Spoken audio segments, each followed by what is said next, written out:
We start with breaking news this hour. Police in Tenerife say they found human remains in the area where the British teenager Jay Slater went missing almost a month ago.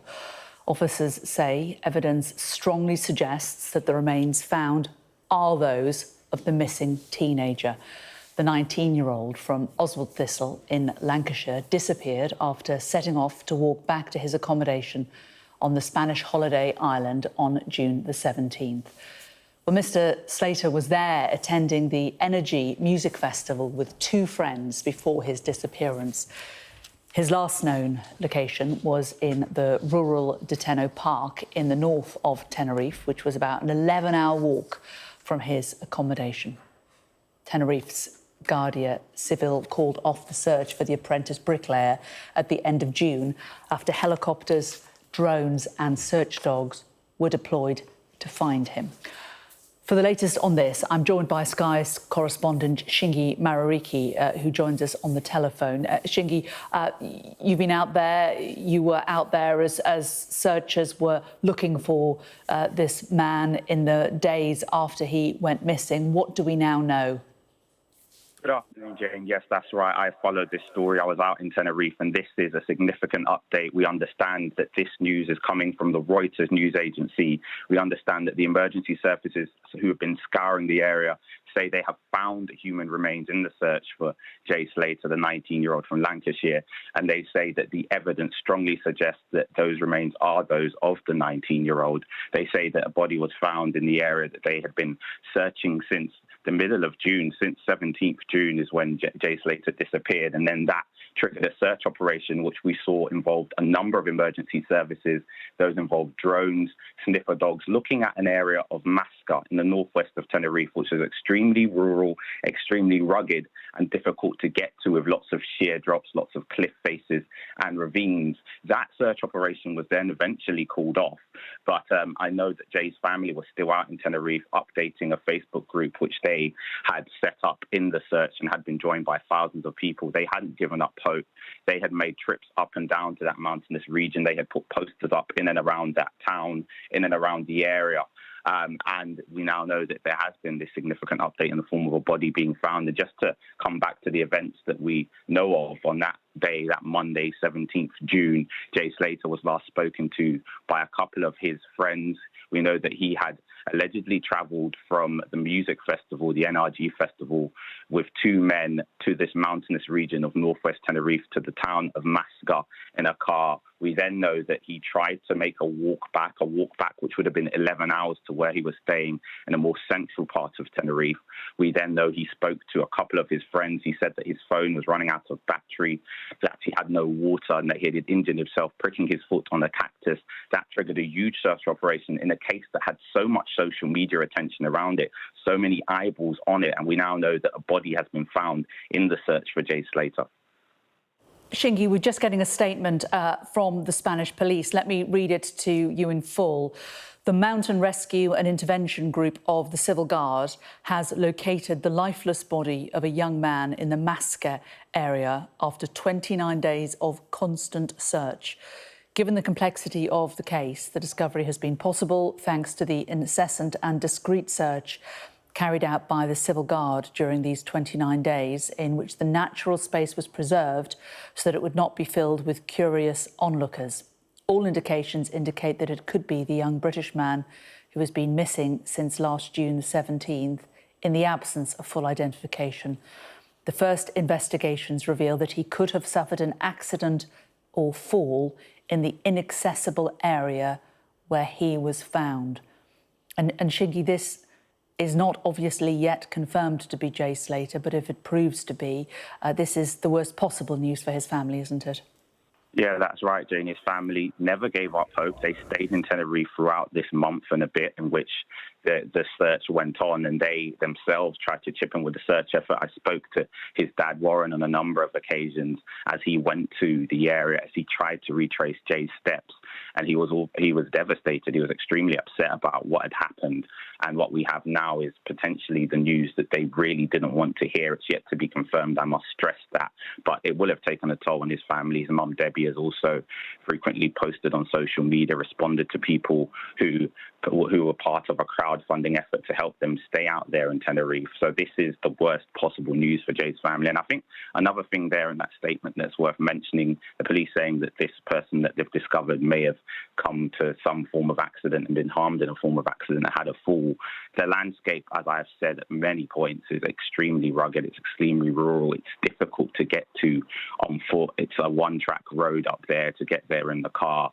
So that, again, suggests that difficult landscape made it really hard for a person trying to get back down. No one, this has not yet been confirmed as Jay Slater, but I think this will be the worst possible news for his family, a reminder of just how difficult and arid and rugged that landscape was, which is why the search has taken so long and it's been so painstaking. And that search was tricky for the police, wasn't it? Because as they've alluded to here, there were a lot of people who wanted to come along and help and get involved in that search. The police asked them not to. They wanted the experts to be the ones that actually did the searching until there was a point when they did finally sort of open up the search area and say that they were happy for others to go in. But they said, you know, that because it was treacherous land and because it was very rocky and very hilly and there were crevasses and ravines. Yeah, that's right. And a key feature of the kind of intrigue around this case was the fact that there were some Brits who decided to travel out to Tenerife to try and help the search effort. One person in particular, a TikToker with a fairly significant following, who took it upon himself to try and help the family, had been in contact with the family, and he was searching that area. He said he had experience in mountain rescue, but it's obviously something that even the authorities were struggling to battle with, those conditions that were extremely difficult. And just reflecting on that search operation, the La Guardia Civil, the Spanish Civil Guard, were searching for 12 days formally, and after that they had a day in which they called for any volunteers with mountaineering experience of that terrain to come out. About a handful of people came to that renewed search effort as they scoured the area before the search was, according to them, formally called off. But we know that Jay's family stayed there. Some of those people I mentioned also stayed out in the area. And of course, they obviously were searching constantly since then, because they have now found a body in the search for Jay Slater. It does seem astonishing, doesn't it, Chingy, that given how many search teams were out there and that they were quite clear, they knew the rough area that he was last seen and the time and the place that he last spoke to his friends, that if his body was there all that time, it's taken a month to find it. Which I think speaks to the difficulty of the terrain, something that when we did speak to the authorities, they constantly mentioned. It was a defining feature of this case, and why I think there was that information vacuum around this and all the speculation. But a defining feature of this was the fact that it was a real struggle to get any formal statements from the Spanish authorities. They might put out a WhatsApp statement at the end of the day searching, showing us helicopters going up, drones being used, sniffer dogs going out. But there wasn't a strong indication as to what particular areas they were searching. We had to sort of connect the dots ourselves a lot of the times. But one thing that we could glean from just being there was the fact that it's such a vast area. The town of Masca then leads up to hills and mountains and sheer drops and ravines. It's such a vast area that they were picking out certain spots each day. It started as a sprawling search, but then it became one that felt quite small at points, or it felt like it was them honing in on certain areas. One day they would look at ravines, other days they would look at crevices between rocks and mountain faces, and they had to just sort of take the area part by part. But even then, there was nothing. It's an extremely long time for a family to be waiting, more than a month now, for some form of an answer, and it doesn't look like it's the news that they were hoping for. As I have to stress, it is not yet formally confirmed that this is Jay Slater, but the Spanish police, the authorities, saying there is a strong indication it is him. Chingy, of course, it was just yesterday that a statement was released through the family from his mum, Debbie, saying how desperate the family was to find our beautiful boy, in her words. She says, as we approach 4 weeks of our beautiful Jay's disappearance, we cannot put into words the heartache we're suffering as a family. Jake is a typical young man who loves life with a bright future ahead of him. This month will mark the end of his 3-year apprenticeship with the world at his feet. He's loved by everybody and has a close bond with his family and many many friends. But she's also criticised awful comments and conspiracy theories on social media, which she branded vile and said were hindering people trying to help locate the teenager. And that was something that you sort of experienced when you were there, wasn't it, Chingy? That the story seems to sort of take a life of its own on social media channels. Yeah, in a way, I've seen a few other stories in the last couple of years do so. There was so much noise around it, so much so that a Facebook page, which had been set up by friends and family to aid and assist the search, had to be closed down for comments because so many people were in there posting their own version of conspiracy theories, posting their own thoughts and opinions about the case that were tangentially linked to it at best. That was something that I think may have been linked to the vacuum of information around it and just the kind of public interest in a missing persons case in another country with so many sparse details around it, so many questions around it. But that's something that the family constantly said was adding to their pain, adding to their strain, the fact that on social media there was so much noise around the case, so much constant discussion. And like you're saying, there was a statement just yesterday from his mother, Debbie, about the impact that this is having on them and her reflections on Jay as a normal, hardworking young lad from Lancashire. That's how she described him, who was loved by all who knew him. She was talking about how he was about to finish his apprenticeship as a bricklayer. And then she made the point that she didn't have any answers to his disappearance, but they wanted to remain positive. But that statement reflects on not just what Jay meant to them, but also the fact that they knew there were so many questions around this. They knew that there was a constant deluge of social media noise around the case as well. If you're just joining us here on Sky News, let's just bring you the latest breaking news that we have. Police looking for missing Briton Jay Slater have found human remains. The full statement from Spanish police says that the Mountain Rescue and Intervention Group of the Civil Guard has located the lifeless body of a young man in the Masca area after 29 days of constant search. Given the complexity of the case, the discovery has been possible thanks to the incessant and discreet search carried out by the Civil Guard during these 29 days, in which the natural space was preserved so that it would not be filled with curious onlookers. All indications indicate that it could be the young British man who has been missing since last June the 17th in the absence of full identification. The first investigations reveal that he could have suffered an accident or fall in the inaccessible area where he was found. And we're joined on the phone by Chingy Mariki, who has covered this case extensively from out there in Tenerife.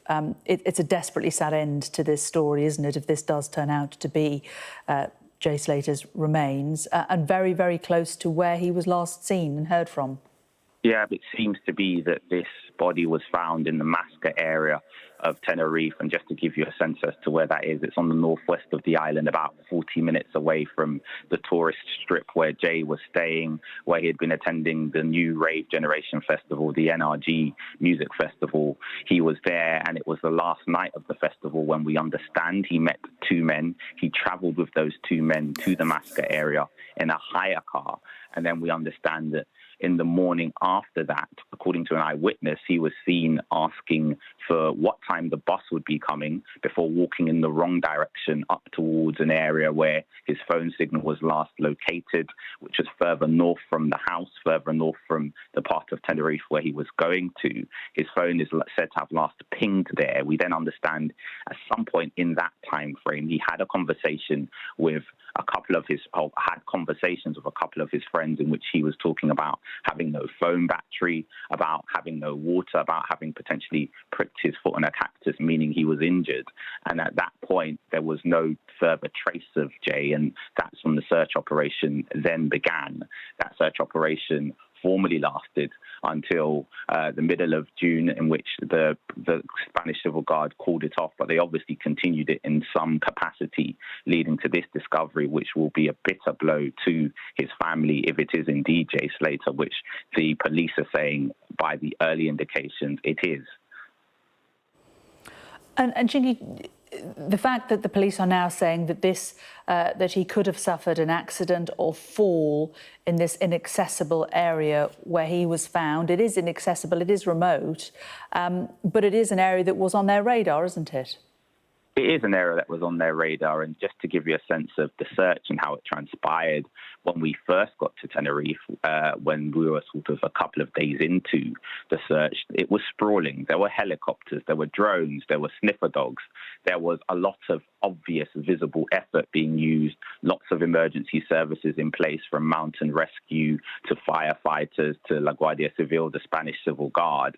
And then as the days went on, the search seemed to visibly, at least, get a bit smaller, to narrow down into certain areas. And I think that's just because the landscape is so difficult to tackle. They then started looking at shear drops, going down ravines, looking at water sources, heading in sort of directions that were a bit different to where they initially started, with smaller teams and a smaller focus.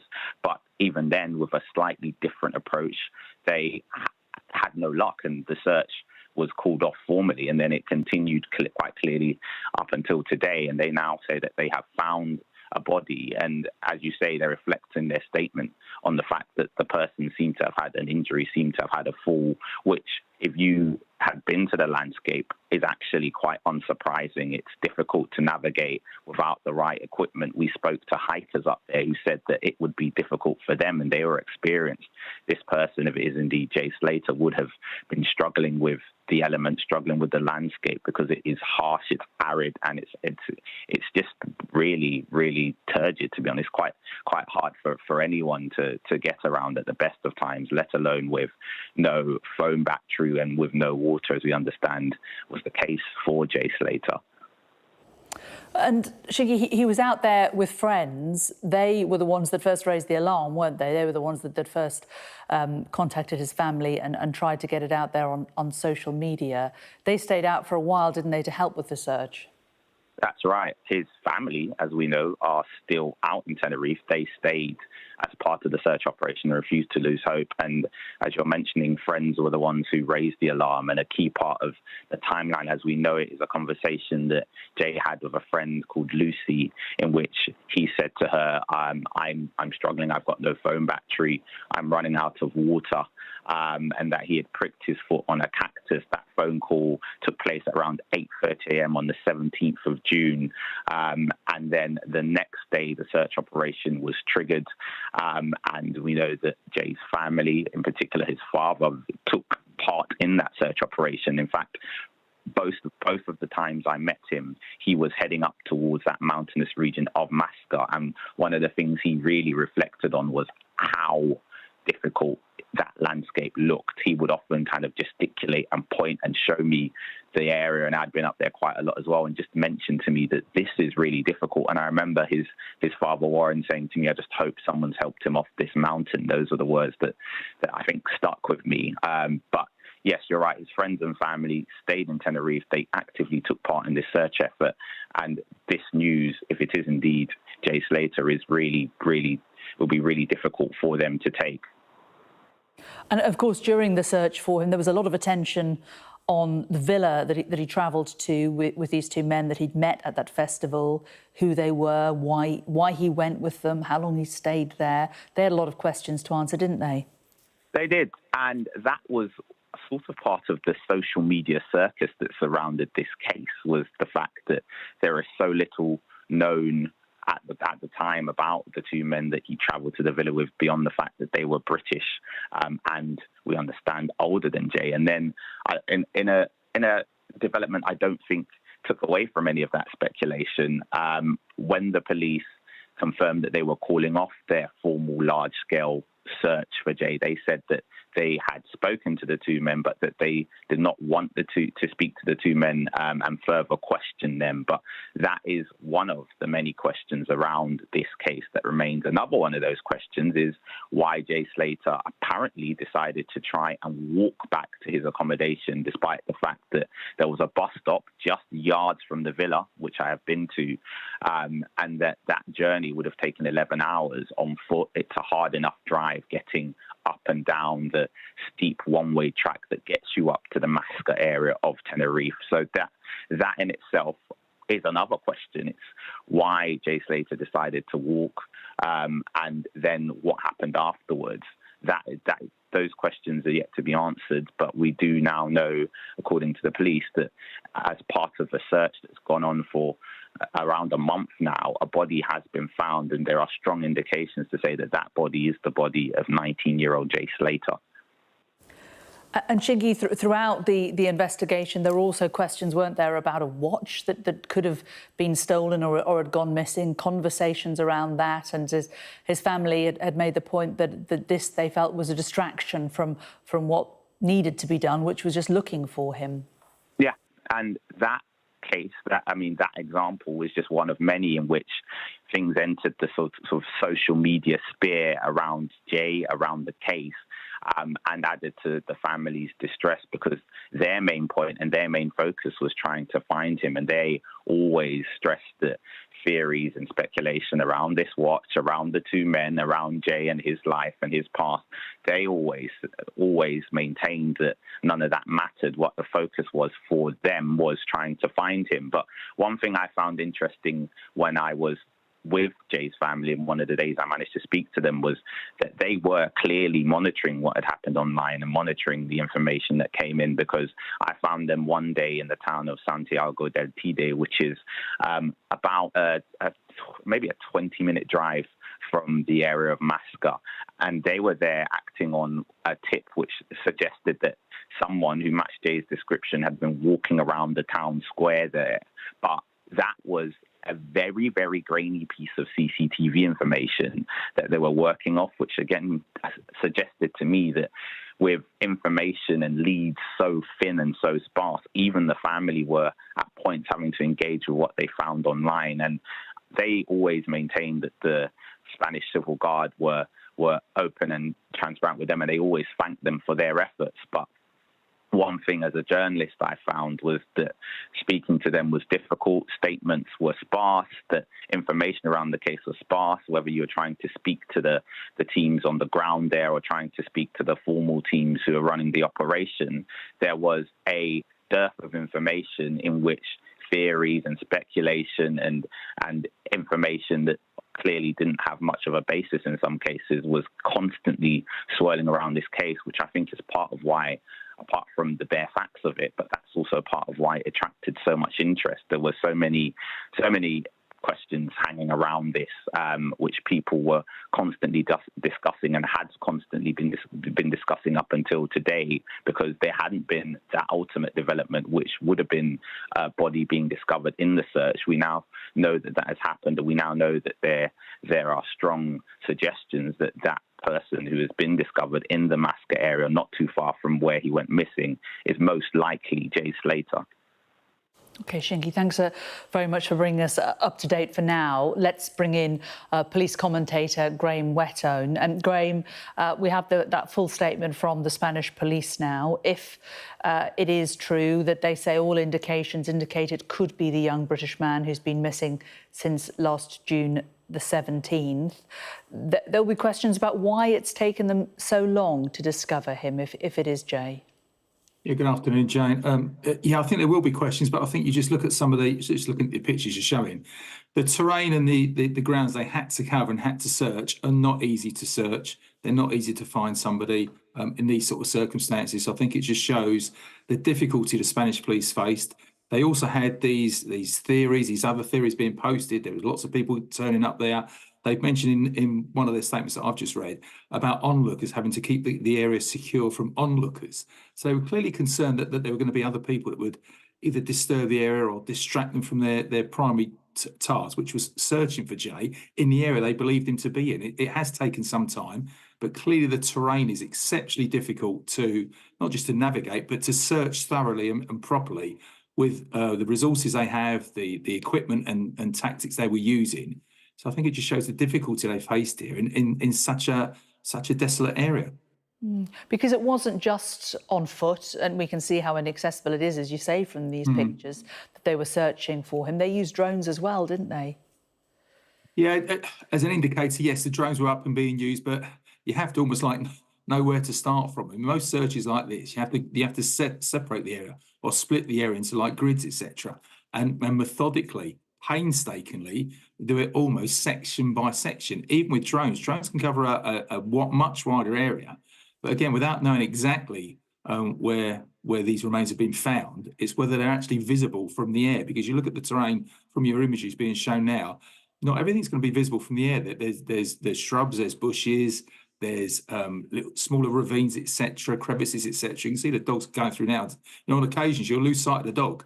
A drone much further up gives you a much wider coverage, but doesn't give you that detail, that full search you can carry out by people and dogs literally walking through the area, searching for somebody.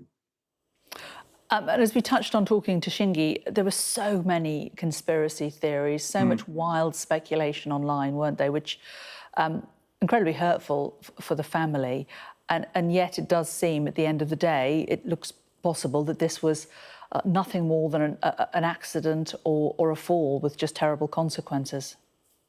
Yeah, the statement says the first investigations seem to suggest he suffered an accident or a fall in the area where they suspected, the large area where they suspected he may have been making his way towards. So it doesn't seem like at this very early stage, initial stage, that there's nothing suspicious there. But you're right, the social media, online theories, etc., have just been running wild in the last couple of weeks. And the family have been reading this. They've been reading all the comments, all the suggestions.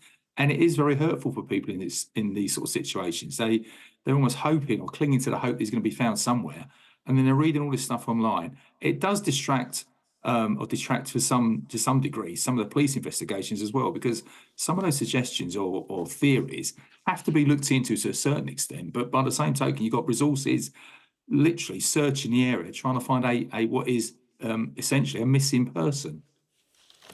And the police are saying that they are waiting now for the results of the autopsy. How long do those normally take? Depending, and again, without being too brutal and honest, at lunchtime, it depends on the condition the remains are found in. What they're looking to do with the autopsy, the post-mortem, is to establish a cause of death. Cause of death then suggests accident, fall, etc., or anything more suspicious. So that might take some time, depending on how they can establish what the cause of death is. So it does depend on where the body was found and the condition the remains have been found in. So it could be reasonably quickly, but by the same token, it may take them some time if they have to send off for tests, etc. And a lot of money was raised, of course, on the GoFundMe page for this, as is now very often the case when these sort of things happen. What do you think should now happen to that money? I mean, could that be used? I mean, that was money for the search. I wonder if there's any possible useful use that it could now be put to. Yeah, possibly, but I think that's a decision for the future with the family once it is confirmed. The identity of the remains, etc. If it is Jay, I think that's a matter for the family to look into, to consider, to review, maybe speak to some of the authorities over in Spain, etc. But I think that's a decision for the future, maybe not immediately, but it probably lies within what they actually feel is the right thing to do in the circumstances when they look at the outcome, the result of this. Yeah, indeed. Graham, thanks very much for now. If you're just joining us, you're watching Sky News. A reminder of our breaking news this afternoon. Police in Tenerife say they found human remains in the area where the British teenager Jay Slater went missing almost a month ago. Officers say evidence strongly suggests that the remains found are those of the missing teenager, although formal identification has not yet taken place. The force says that first investigations reveal he could have suffered an accident or fall in the inaccessible area where he was found. Well, Jay Slater's last known location was in the rural Deteno National Park. He was last heard from at 8:50 in the morning of Monday, the 17th of June, after setting off to walk from a northern area of the island back to his holiday accommodation in the south, a journey of about 11 hours. Well, a full statement from the Spanish police reads: the Mountain Rescue and Intervention Group of the Civil Guard has located the lifeless body of a young man in the Masca area after 29 days of constant search. Given the complexity of the case, the discovery has been possible thanks to the incessant and discreet search carried out by the Civil Guard during these 29 days, in which the natural space was preserved so that it would not be filled with curious onlookers. All indications indicate that it could be the young British man who has been missing since last June the 17th in the absence of full identification. The first investigations reveal that he could have suffered an accident fall in the inaccessible area where he was found. Well, for the latest on this, I'm joined by Sky correspondent Shingi Marariki, who spent her time on Tenerife last month while that search for Jay Slater was taking place. And Shingi, the police saying that they obviously have to identify this body, an autopsy has to be carried out, but that the fact it is the body of a young man, presumably meeting some elements of the description of Jay in the area where Jay went missing, and the fact that, as far as we know, there are no other young men who have been reported missing in that area. It sounds enormously ominous for Jay's family, doesn't it? Yeah, that's right, Jane.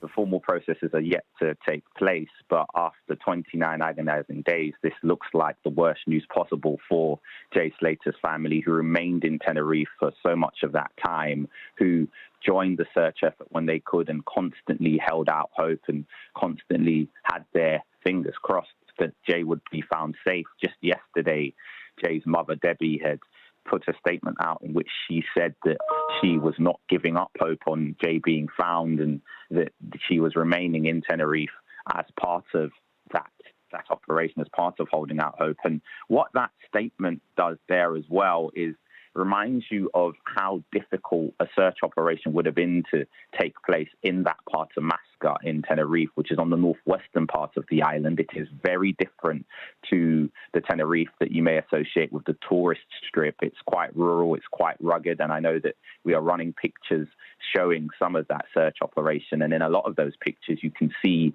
what the landscape looks like. There are sheer drops, there were ravines, there were parts of the mountain that, to be frank, are just difficult to get to on foot, even if you were an extremely experienced hiker. So that is what they were dealing with. And that area also, at points, it felt like had a microclimate. It felt like it would be windier than lots of other parts of Tenerife at points, but it also would rain. Then it would be warm. And all of that would have been difficult for a search operation, but also difficult for anyone trying to find their way through those conditions. And just to revisit the timeline around this, we understand that Jay had been at the last night of a music festival, and that he had traveled with two men in a hire car from central Tenerife to the mountainous region of Tenerife. Then the next morning, the last sighting of him came from an eyewitness who I spoke to. The eyewitness said that Jay asked what time the bus would be coming before walking in the wrong direction. In and around the same time period, we understand that Jay spoke to a couple of his friends, telling them that he was trying to make an 11-hour walk back to their accommodation where he was staying, and that he had run out of phone battery, that he had pricked his foot on a cactus, and that he had no water. What then began was this extensive search operation, which was formally called off after 12 days. But the statement from the Civil Guard today suggests that they did continue searching. They called it constant searching. And at the end of that search operation, they now say that they have found a body which they feel is strongly or very likely to be that of Jay Slater. And Shingi, the family didn't give up hope. His friends staying out there for a long time to look for him, and also they, got assistance from Mark Williams Thomas, a journalist who went out there to try and help them as well. Yeah, that was another element to this, was the outside interest from lots of people. Mark Williams Thomas is one of those people who, during the search operation, actually held a press conference of his own, just discussing where he had got up to. But what I thought was quite interesting about that press conference was that he had been speaking to the family, and he conveyed how distressed they were and how difficult a time that they had been having. And him being there and other people being there was a reminder that there was an element of interest to this case that went well beyond Tenerife and entered the realm of social media conspiracy in some cases and just picked up interest. There were also people who you could describe as influencers, as TikTokers, who were in Tenerife, who joined the operation. Shingi, I'm just going to break into you because we have another statement now. This has come from LBT Global. Now, they are a charity, a missing persons, an international missing persons charity who has been speaking to the family of Jay Slater. I've been helping her. In fact, it was through LBT that she released a statement yesterday. They say LBT Global is saddened to announce that a body found in Tenerife does look to be that of Jay Slater. It is understood the body was found close to the site of his mobile phone's last location. Although formal identification is yet to be carried out, the body was found with Mr. Slater's possessions and clothes. A post-mortem and forensic inquiries will follow.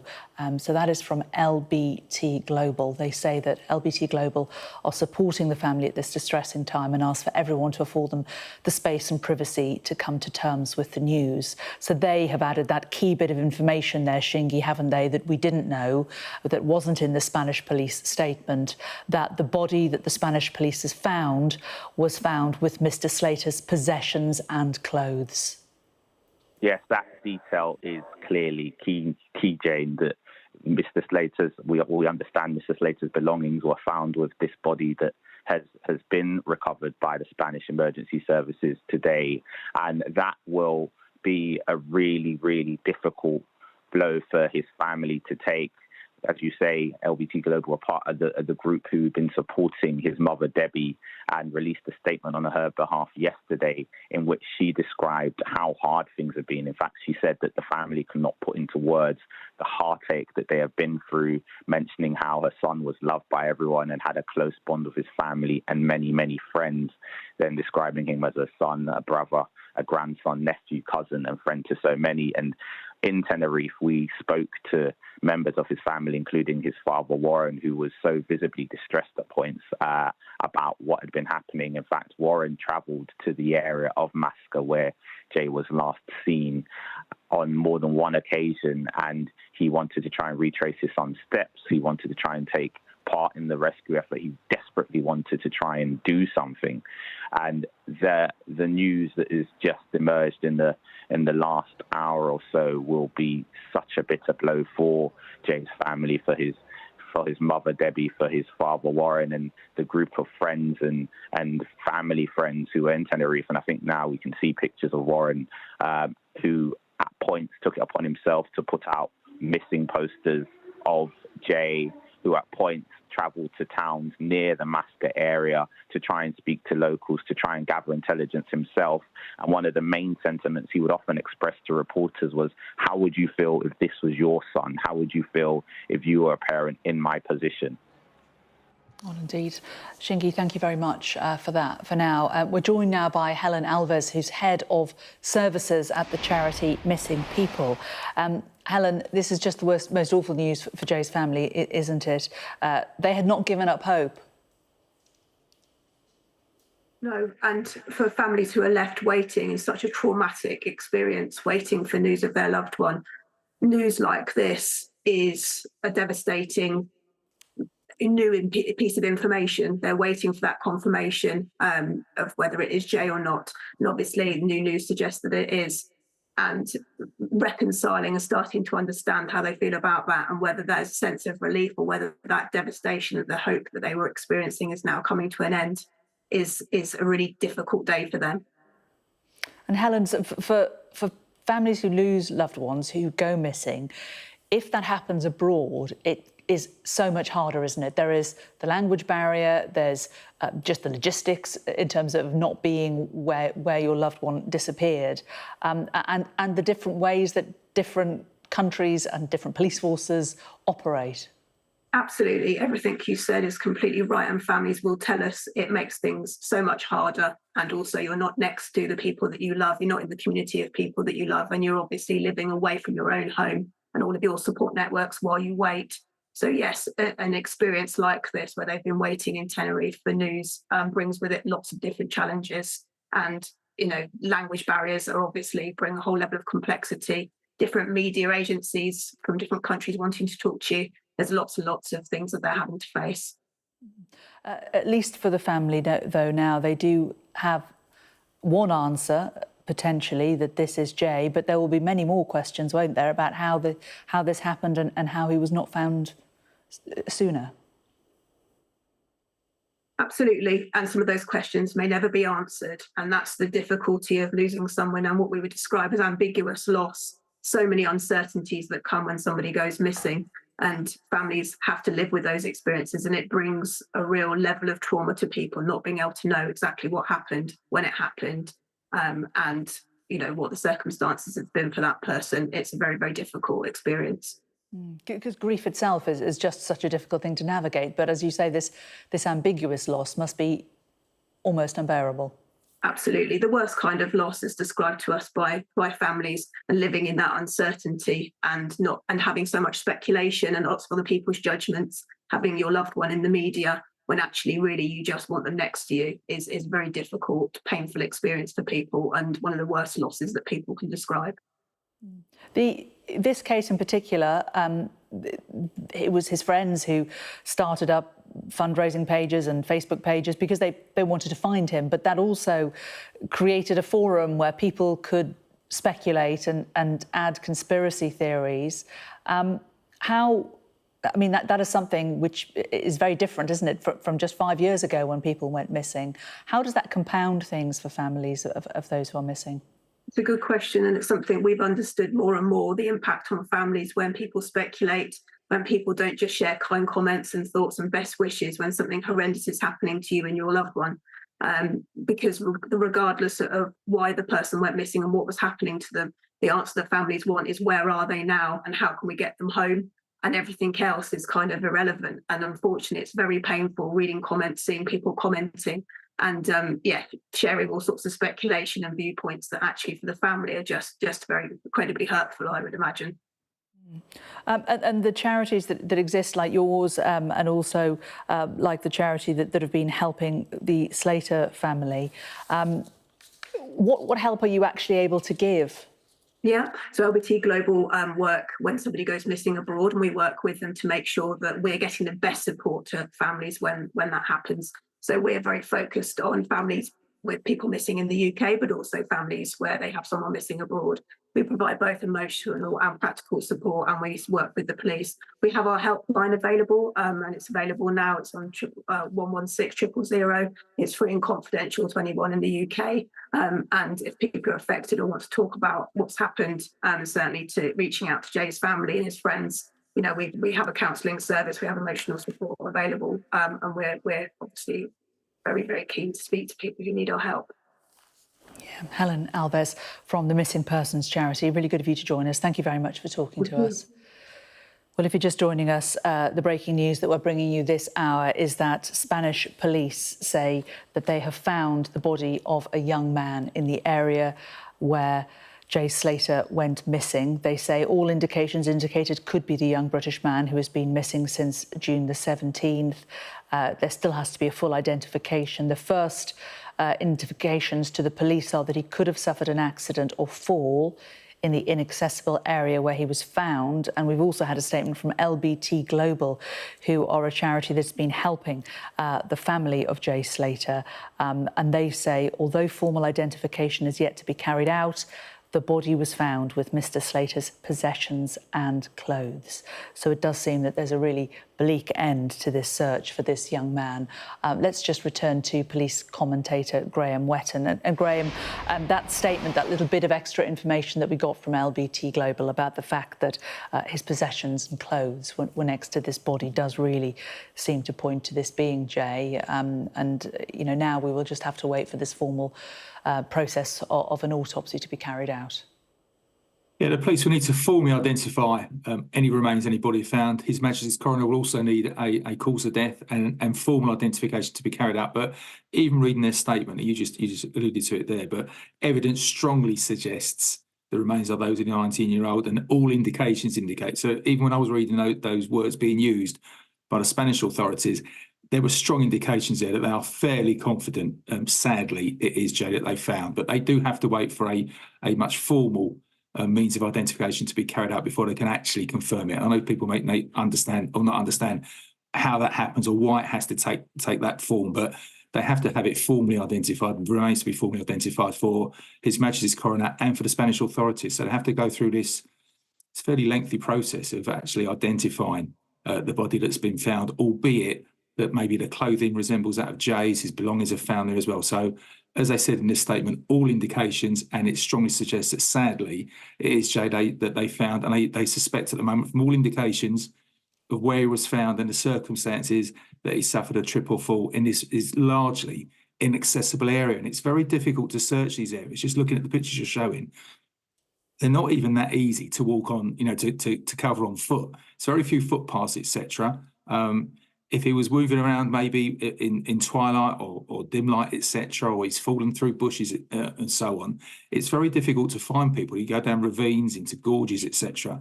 You can just see the type of terrain they've had to search. And to their credit, they've kept at this for a significant period of time, trying to find him in this largely inaccessible area with using dogs and people, and as we've mentioned before, drones as well. His mum, who was being helped by that charity LBT Global, she was using some of the money to deploy more search people and dogs to the area. There was a non-profit organisation based in the Netherlands who have experience searching for missing people who were going to go out there. She says that the Guardia Civil gave up the land search after 12 days. Do you think that there will now be questions about whether they should have continued that search for longer?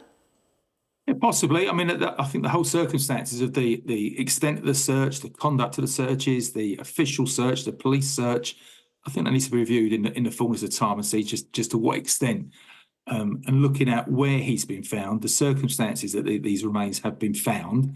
That all needs to be taken into account, what information they had, maybe as we've seen, as we've already discussed, other information that was being passed to authorities over the last 20 odd days.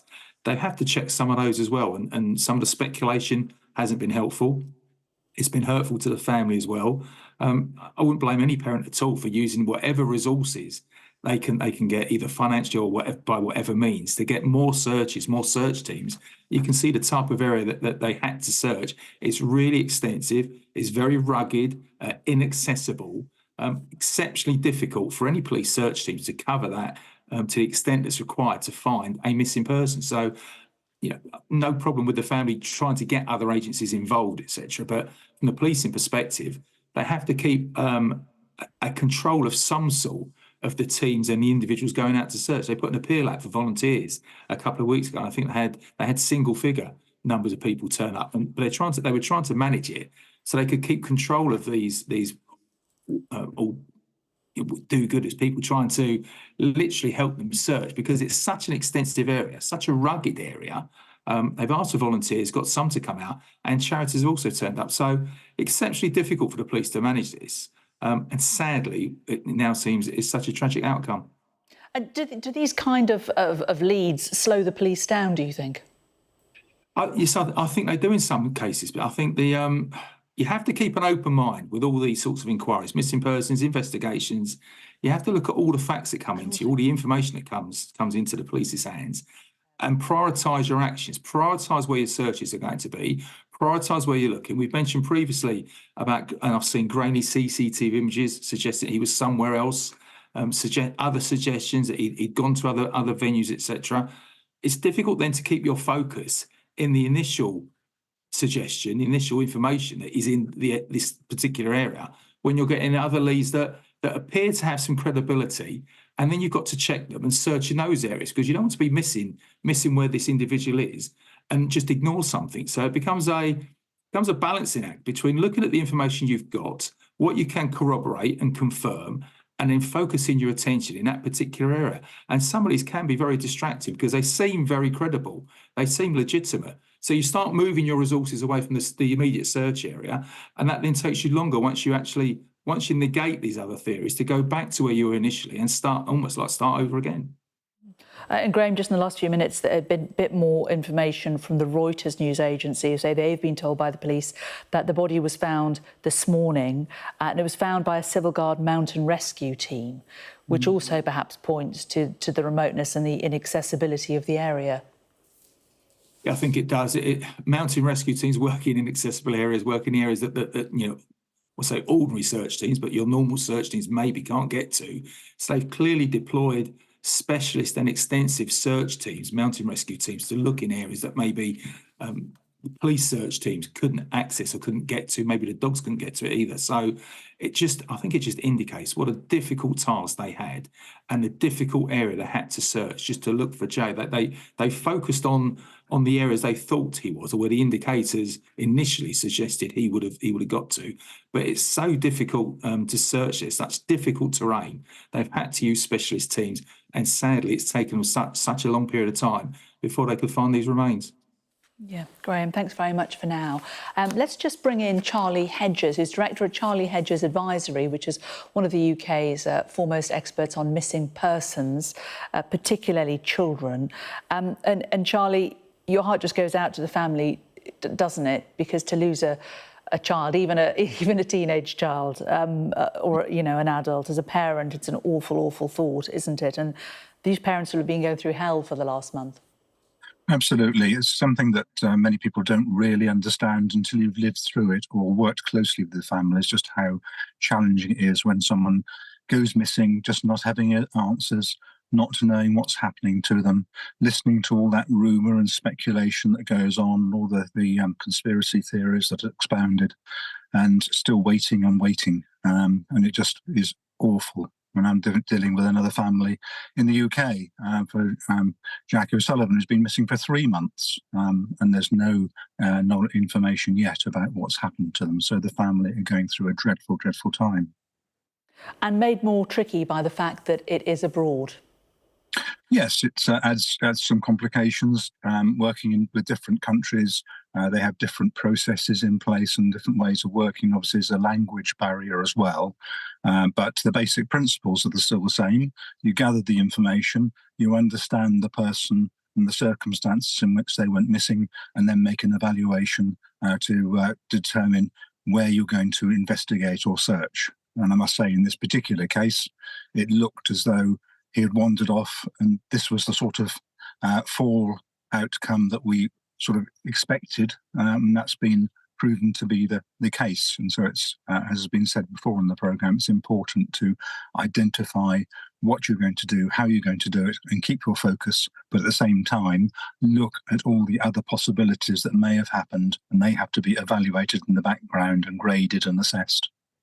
The fact that he, who was 19, I mean, he's just a teenager, an apprentice bricklayer, an adult, that changes things, doesn't it? If he'd been a few years younger, the search would have perhaps been of different magnitude, do you think? Well, it shouldn't really make a difference, because what's important is to evaluate the information and make an assessment of the risk and the immediacy and the urgency. Clearly, this was out of character behaviour for Jay. It was strange that he wandered off the way he did, and it's not hard to see that he was a high-risk missing person, and it deserved a high-level response. And it's been very much in the public's mind, in the media, and the police have been working hard at it, as far as we can see from the media reports. And so, yes, he did get a high level of response, and that's what it deserved. Charlie Hedges, we're going to leave it there. Thank you very much for now. Thank you for joining us. Missing Persons Charity, Charlie Hedges. We're just going to step away from this story just to bring you some footage coming in. We're seeing the plane carrying the England football squad returning to the UK. They have touched down at Stansted after the Euros final. They were, of course, not victorious at the end of the day, losing 2-1 to Spain. But the King has told the football team that they can hold their heads high after their defeat. Well, the Prince of Wales said, "We are all still so proud of you." The Three Lions fell at the last hurdle for a second European Championship final in succession. Let's bring in our correspondent, Rachel Venables, who's down there at Stansted. Rachel, it could have been so different today, couldn't it? Even though it looks a little bit gloomy out there today, there would have been many, many fans thronging the airport if the result yesterday had been different. Oh, there's no doubt that this is not the homecoming that they wanted. It's not the homecoming I imagine they even dared to dream about, even into those dying moments of that match last night, which saw England eventually defeated by Spain 2-1 at the Olympic Stadium in Berlin. And so they have now arrived home, landing here at Stansted Airport, having lost for the second Euros final in a row, coming in second. Still a brilliant victory, many people would say, to get that far. But of course, what they wanted was the trophy. And so it is a very gloomy Stansted, the weather only adding to that, of course, as they touch down. And instead of the fans thronging the airport, waiting to arrive, to see them, to welcome them in, we expect, really, we haven't seen any fans beyond those rather gloomily landing themselves from their trip to Germany, to Berlin, where they watched the match or joined in at the fan parks last night. I've been speaking to many of them, some of them pretty despondent, quite a few of them just saying they didn't want to talk, they were too downbeat, others still celebrating how far the team managed to go. But we know that had they won, those players and Gareth Southgate would have been getting on a coach just behind me here and then heading off, no doubt, to be welcomed, to be celebrated. There was talks of a reception of some sort at Buckingham Palace, perhaps Downing Street, and of course an open-top bus celebration tour through London, which despite the gloomy weather would have brought out thousands upon thousands of people. Instead, we expect they will all be getting into their cars, their SUVs, a load of black vehicles with tinted windows pulled up here in the past couple of hours, and we expect all of these players will be heading off one by one on their own, going their separate ways, perhaps to reflect and to recover from a bruising night in Berlin. Those players, some of them going home, maybe others going off on holiday, and thinking no doubt about what could have been as they return home here yet again, not victorious, not with the trophy that they wanted, and which many fans and pundits no doubt thought perhaps at last England men's team might have deserved. And we had reaction from Gareth Southgate after the match at a press conference at the stadium. We're not expecting more words from him today, are we? I can't imagine so. It's been made very clear to us that we won't get access, certainly here at Stansted Airport, to any of the players and the managers. It completely worlds apart from the scenes that we would have seen, those celebrations, that party that would have filled the capital, filled the nation had they won in the Olympic Stadium last night. Of course, we saw that really downbeat press conference with Gareth Southgate and others speaking, and him, of course, being questioned not just about the match, but also the chances of his future, whether or not he will stay in that job. As I've mentioned already, around 30 or 40 vehicles were lined up here earlier. We're expecting them to be waiting on the tarmac or as close to that plane as they can be here. We're in the business park side of Stansted Airport, so this is a private terminal. They won't be walking through arrivals like everybody else, though you won't see the gates open and then walk through pushing their luggage. They will be ushered one by one into those cars and heading off, as I said already, perhaps home, perhaps to on holiday or for some other break, to recover and to come to terms with everything that has happened. And whether any of them speak, I guess, will be up to them. But as I said, this is just worlds apart from that hero's welcome that they would have dreamt of, and which, of course, I'm sure the plans would have been well in place, having to be cancelled late last night. Well, indeed. Rachel Venables for us there down at Stansted Airport. This is the plane carrying the England squad back from Germany. They all hoped it would have been to slightly sunnier skies and to a slightly different result, but it was not to be. Nevertheless, the King has urged the team to hold their heads high. The Prince of Wales says, "We are all still so proud of you."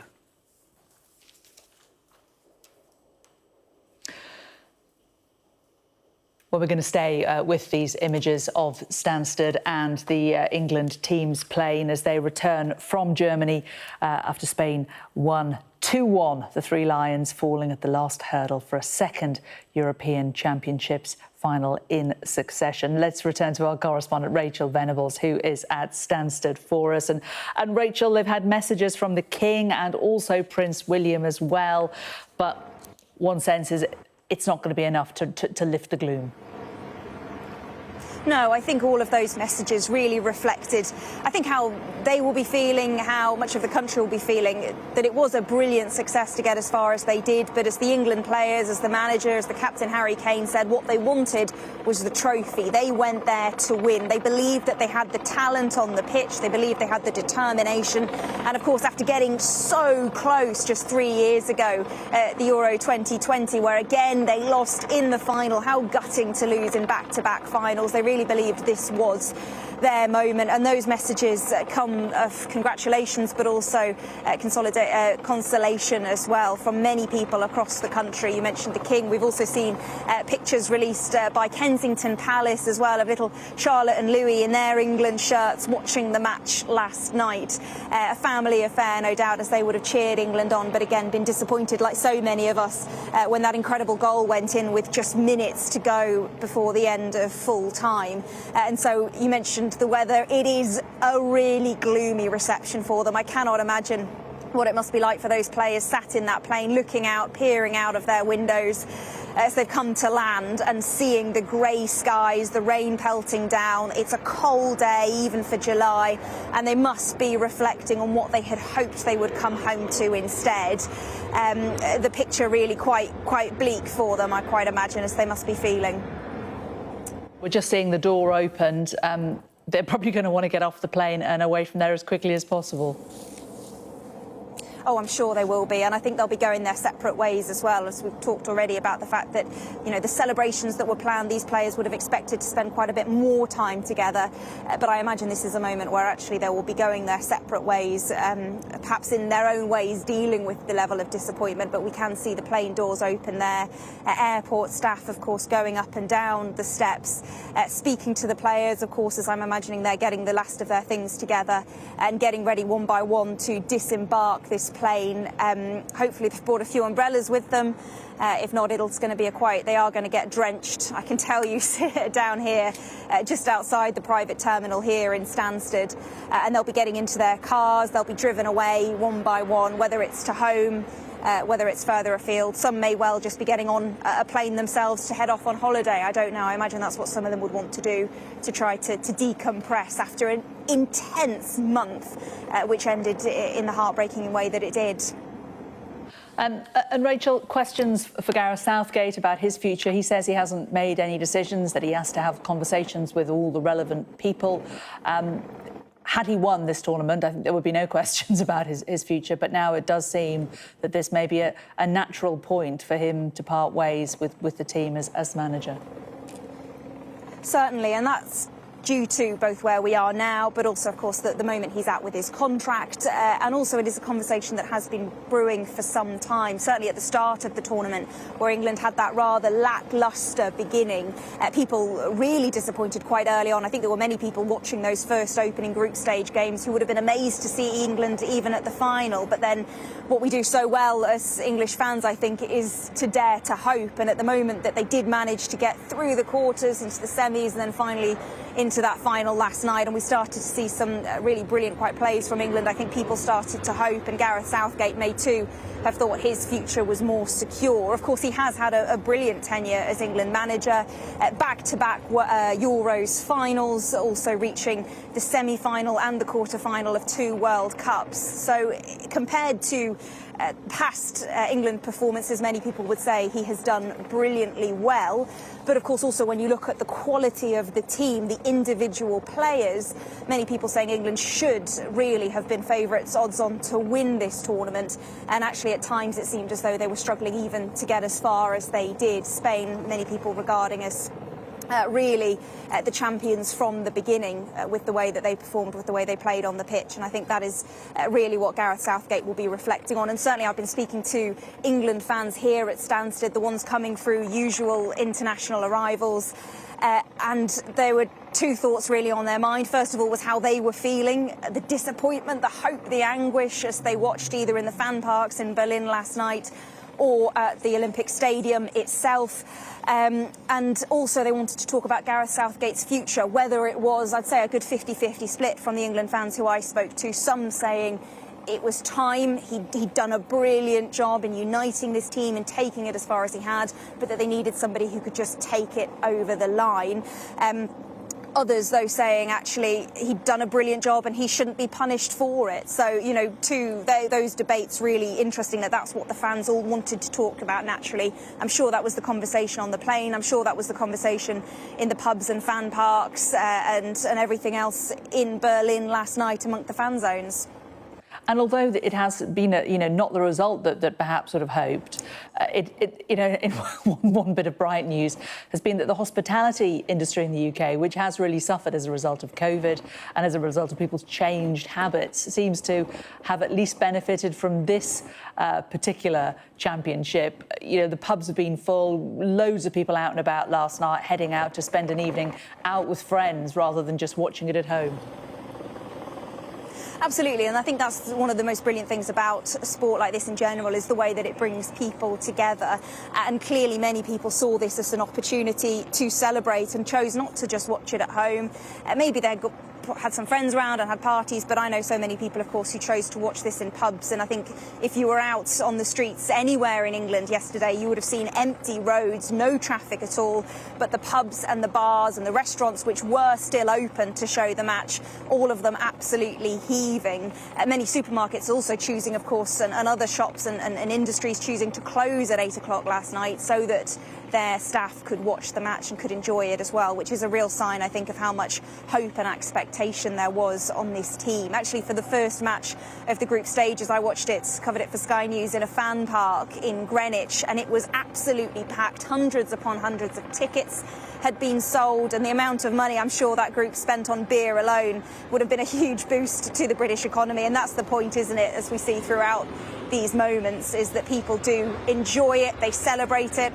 And even the people I spoke to on the planes landing this morning at Stansted from Berlin, who I think clearly had been on the beers, had really enjoyed themselves, were also saying, look, they didn't regret going out there. One man who I spoke to had booked his flight home after the final a year ago. So he said he took a punt, he took a risk that England would make it to the final. Another person I spoke to was out there for the entire month. Goodness knows how many thousands of pounds he would have spent. But both of those men, when I said, well, do you regret it, given the fact that England ultimately came home not victorious, they said absolutely not. It was all about being there and taking part and being a crucial element also in cheering the team on. And I think, again, that's what everyone I spoke to who was in Berlin last night said. They felt as though they filled up the stadium. They felt as though a huge number of them were out in Berlin. Even after they had lost, they felt as though the army, the Red Lions army, really were out in force and celebrating the team. And Rachel, also what is lovely is that we're talking about England fans away in Europe, not the result that they were wanting. We're not talking about trouble. We're not talking about bad behaviour.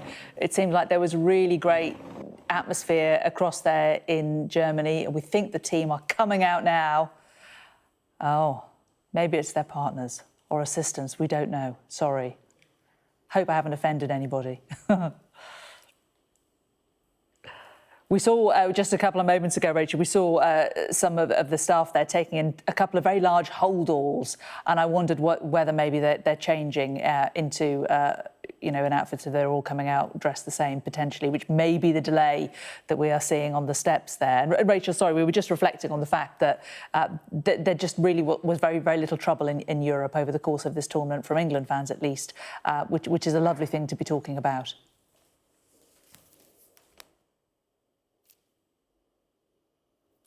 Oh, we've lost Rachel. That's a pity. Rachel Venables down there at Stansted.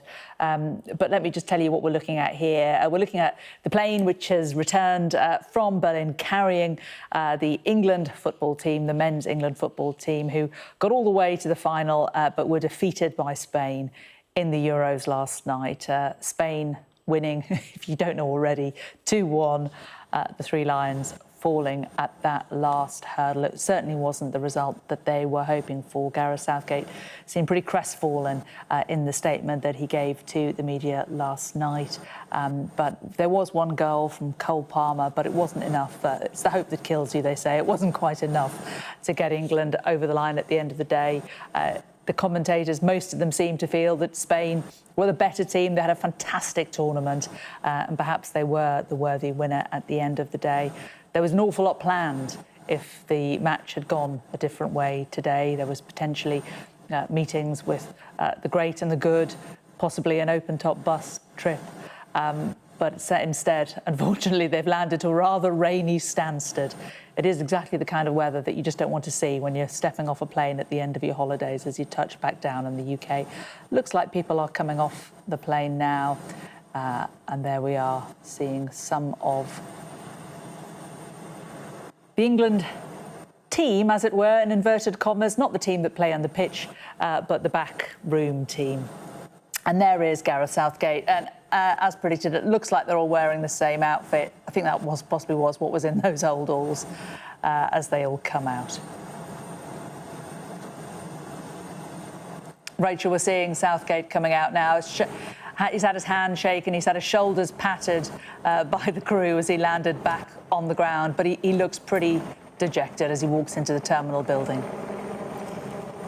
Absolutely. I mean, there's no denying that is how he is feeling, dejected. You can see it in the body language, the way, of course, that he did shake hands with the crew. Landing, about 20 minutes or so ago, so I don't know whether there was conversation, one last final team talk, possibly from the captain, possibly from Gareth Southgate, one final thank you, one final goodbye. And there, look, you can see the rest of the players en masse now coming out, standing down, walking down the steps of that aeroplane one by one. They're in their kit, they've got rucksacks on, bags over the shoulder. I mean, you don't need to be a body language expert to read the mood amongst that squad. And yet again, I think we just have to compare how they would have felt, how they would have wanted to feel. You asked earlier, actually, whether or not there would have been any sort of arrival. I have seen, just in the past few minutes, I think 3 or 4 England fans, maybe just the one, actually, but he's certainly got an England flag, has just pulled up where we are here. He's one man stood, sort of leaning up against his car, arms folded, holding a flag. I'm sure he's ready to raise that up once the players actually get driven past. But the image of just that one man holding a flag, leaning against his car in the pouring rain, really does paint a picture when you consider the scenes of jubilation, the thousands upon thousands of people, many of whom will have waited their entire lives for a moment like it, who would have been here, who would have been in London, who would have lined the route, no doubt, that coach would have taken had they been successful in Berlin last night. It really is quite a somber thought, and particularly when you compare it just even to the pathos of the rain, the cold weather. It really is a chilling welcome, I think, for them. More's a pity. And we expect those players to get into their vehicles and to be driven off, going their separate ways very much now. Yeah, and Rachel, I know you're a long way away, so I think that wasn't any of the team that was coming out there. That was some of the backroom staff. We think the team starting to come out now, looking pretty dejected, with a hood up. That's Crystal Palace's Eze coming out there. First one off, looking a bit sheepish almost. I think he wonders where his teammates are. Yes, that is interesting. Apologies earlier. I'm looking at this on quite a small screen. You're quite right. We are a little further away. But there you can see more staff members of the wider team coming out one by one. And yes, Pickford coming down there, I think. Dejected. And Rachel, the King has sent a message to the men saying, although victory may have eluded you this evening, nevertheless, my wife and I join all my family in urging you and your support team to hold your heads high.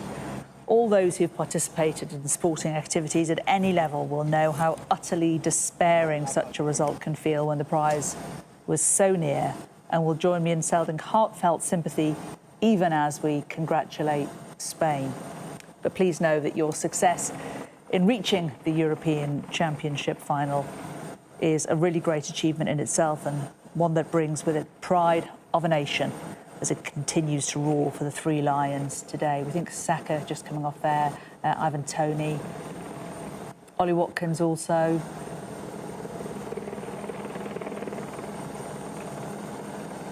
Lots of smiles, Rachel, from these guys, but they are pretty gloomy. We see Ollie Watkins, who got the goal in the semi-final. Sorry, Rachel. And many of these players will have, apologies, sorry about this. I think many of these players will have their own moments of brilliance to celebrate and to mark. and many of them will have real individual moments to be proud, as will the whole team. But of course, it is as a whole team that they wanted to win. And as we see the players, the bulk of the team now heading in. Captain Harry Kane there as well, inside the terminal. You know, he talking about how he would trade anything really in his career to date for the chance of winning with England yesterday, for the chance of finally ending the nearly 60 years of hurt. I think that tells you everything that you need to know about how much it meant to him. Some of these players, of course, very young. Many people talking about the fact that this was a young squad, so still a huge amount of potential ahead of them. Lots of the people I spoke to at Stansted here today, the die-hard England fans who spent the month in Germany talking about the World Cup, talking optimistically about England's future, but that doesn't make it any easier today, as you see these pictures of the players getting off the plane here at Stansted. We just saw Luke Shaw coming out there. And you know, it is, as you say, they've done so well, haven't they? And they are so young, so many of them. And it shouldn't be forgotten that this team have taken England as far as they've gone on foreign soil in 60 years. Absolutely. It was a brilliant achievement, and back-to-back Euros finals, we can't take that away from them. But of course, in some ways, it is the hardest place to come is in second place, because it's so close. And for a few inches here or there, a moment, a decision going the right way, you sort of think, what if? And it's that what if that I'm sure is weighing the heaviest on some of their players, on some of their shoulders this morning, as they continue really slowly and dejectedly to come off the plane. Although there we've seen one player, there's a bit of a wave to the camera, a bit of a salute, hugging, or a staff member there hugging the member of staff who's greeted them here at Stansted. Yeah, it was just in Kyle Walker. Many people still very proud of them. Phil Foden as well, the man that, of course, had inspired the Bruce Springsteen chants that we heard throughout the tournament as well, coming off there.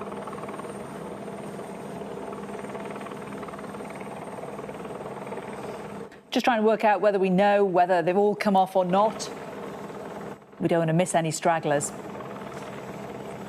And Rachel, yes, it's hard to Prince tell, William isn't it? I went haven't been across counting as well. Sorry, Rachel, we're battling the fact that you can't really see, and we have got a delay as well on the line between both of us. But I was just saying that Prince William also attended the match in Berlin, took along Prince George. He did, of course. Prince William, a huge football fan, of course, and given his role with the FA as well. And Prince George has accompanied his dad on a number of these occasions recently. We've also seen that photo from Kensington Palace as well of Charlotte and Louis watching the match from, we presume, home last night. They both had England shirts on with their names on the back as well. And for Prince William also, you know, this will have been a moment where for him, as I'm sure an England fan as well, it would have been a really difficult moment. But you've talked about all of the ways in which the team have been celebrated, that message from the King, just pulling up now the message from Buckingham Palace from Charles, talking about how victory may have eluded Gareth Southgate. This letter that was written to him. Nevertheless, he said, "My wife and I join all my family in urging you and your support team to hold your heads high." And that really has been the message, to hold your heads high, even as we see them with slightly slumped shoulders as they come down the steps, the last few stragglers, as you've described, getting off the plane and heading into the private terminal building here at Stansted. Keir Starmer as well, the Prime Minister, talking about how they have made their country proud. And a message from William as well, of course, saying this time it just wasn't meant to be. We're all still so proud of you. Onwards.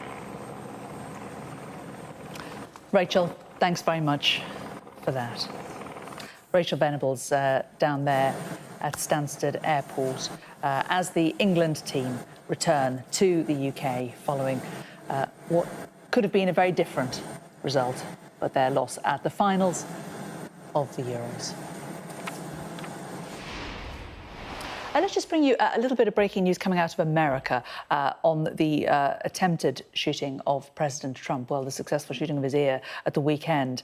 We're hearing from our colleagues at NBC News that the rooftop where the gunman shot at President Trump was identified as a security vulnerability before the rally. Let's bring in Sky's David Blevins, who joins me now from Washington. David, there are so many questions about how on earth this happened and what security failings allowed it to. Yes, huge questions about how a 20-year-old shooter was able to access a rooftop just 150 yards from his intended target. A number of witnesses told the media that they had drawn the attention of police to the fact that he was there, but that nothing was done before he attempted to assassinate Donald Trump on Saturday night. So I think many people will not be terribly surprised by the suggestion that the rooftop was recognised as a security vulnerability ahead of that rally. And there are huge questions now for the FBI, for the Department of Homeland Security, for the Secret Service. In fact, the director of the Secret Service has already been called to answer questions on Capitol Hill later this week. And Jane, amid all of that security ramification, there is, of course, the political ramification. We're hearing that Donald Trump has scrapped what would almost certainly have been a highly divisive speech to the Republican National Convention in Milwaukee this week, and will instead call for unity.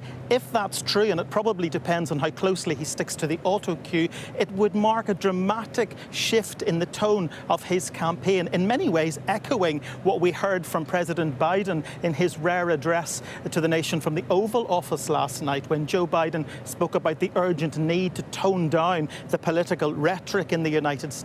He said politics could not be a battlefield or a killing field. So it feels a little like we're beginning to see now a battle between the two camps to claim the moral high ground. And in some ways, I think that illustrates the extent to which the attempted assassination of Donald Trump was a watershed moment. America just hasn't yet defined how it's going to change the election campaign and the immediate future of this nation. For example, it could temporarily shift the focus from President Biden and questions about his cognitive ability, allow him to appear more presidential, to show his compassionate side, referring to his political adversary simply as Donald rather than President Trump, and to call him and wish him well. But equally, I think we will always think about the image of Donald Trump rising onto his feet after the shots were fired, refusing to leave that platform under the direction of the Secret Service until he was able to raise his fist in the air, demonstrating a sort of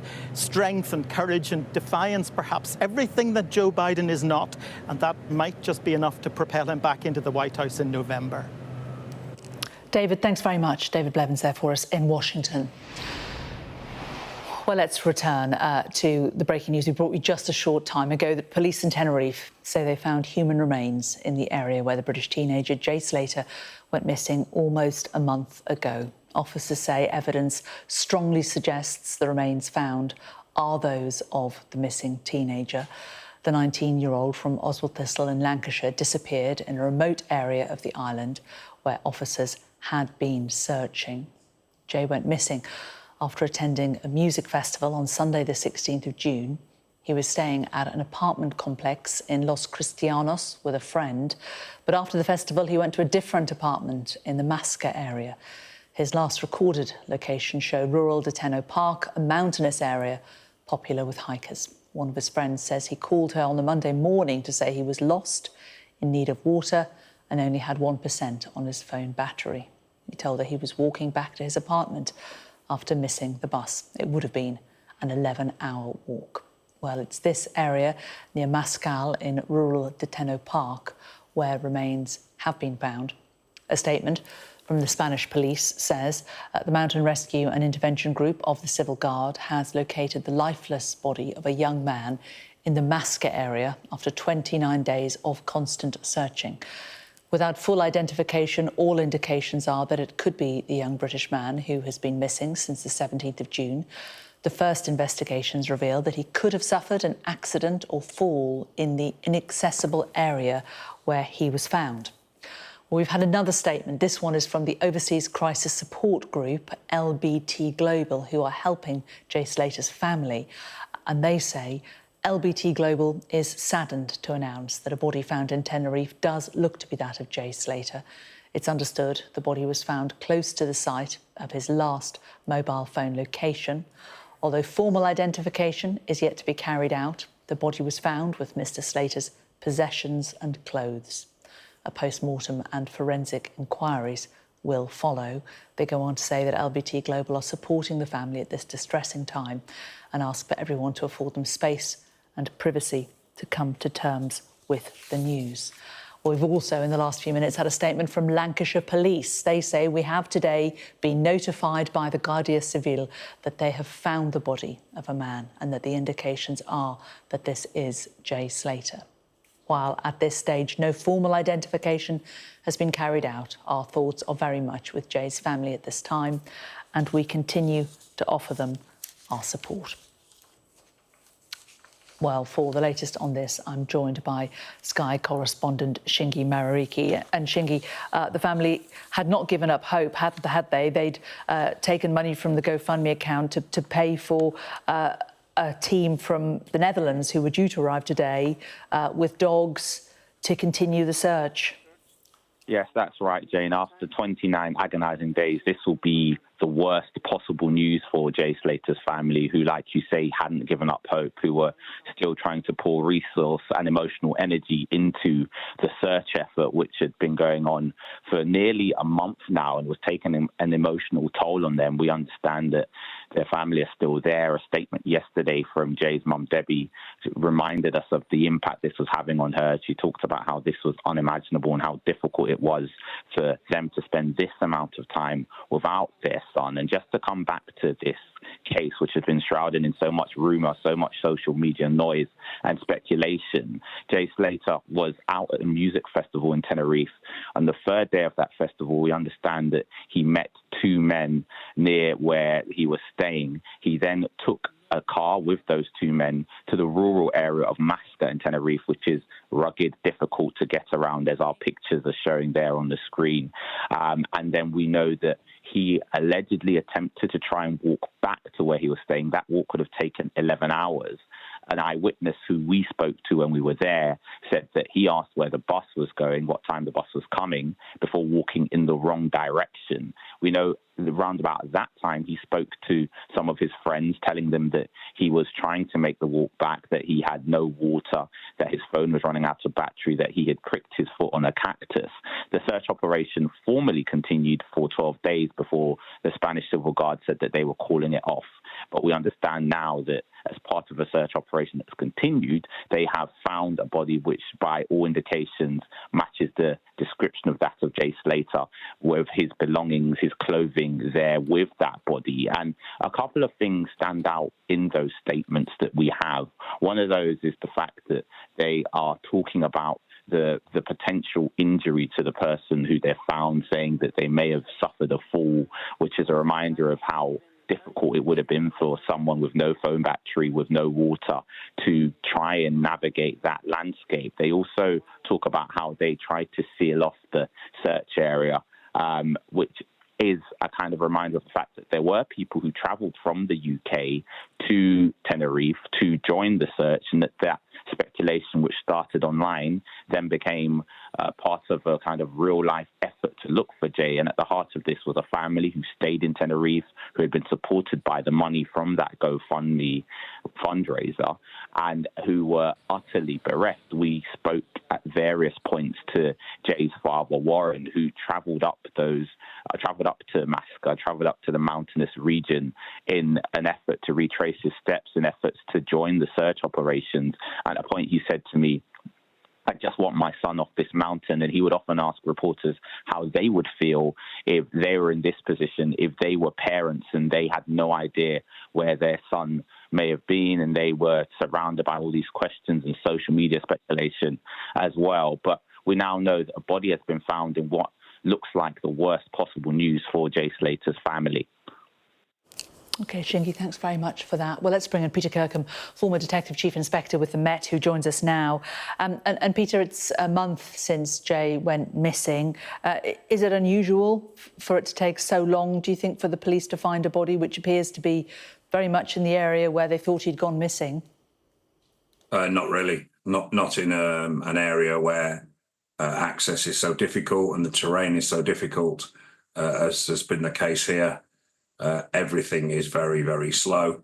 There are always going to be, when a sort of sweep goes across, one particular area. There'll be parts of it, gullies and crevasses and such like, that can't be searched at that particular moment, and they'll be marked up as not searched yet. And slowly specialist teams will go back and work their way through those, which I suspect is probably what's happened here.